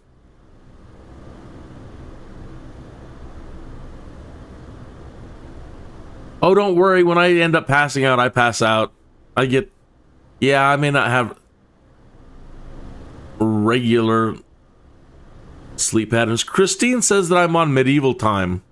She says my DNA is still medieval DNA.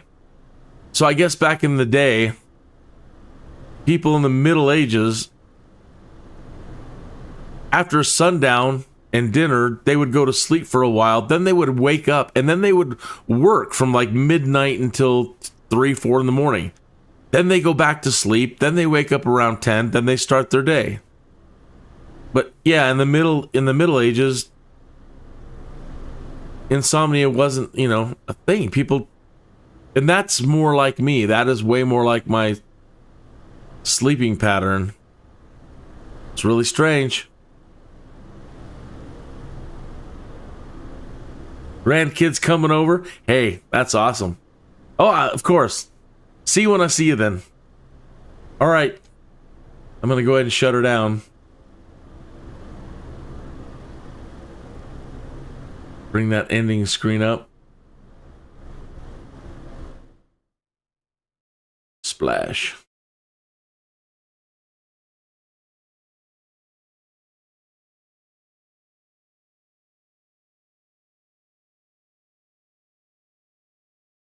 Today's live stream was a total bust. I don't even think I'm going to end up keeping this one up. I'm just going to delete it. I need to delete last Friday's.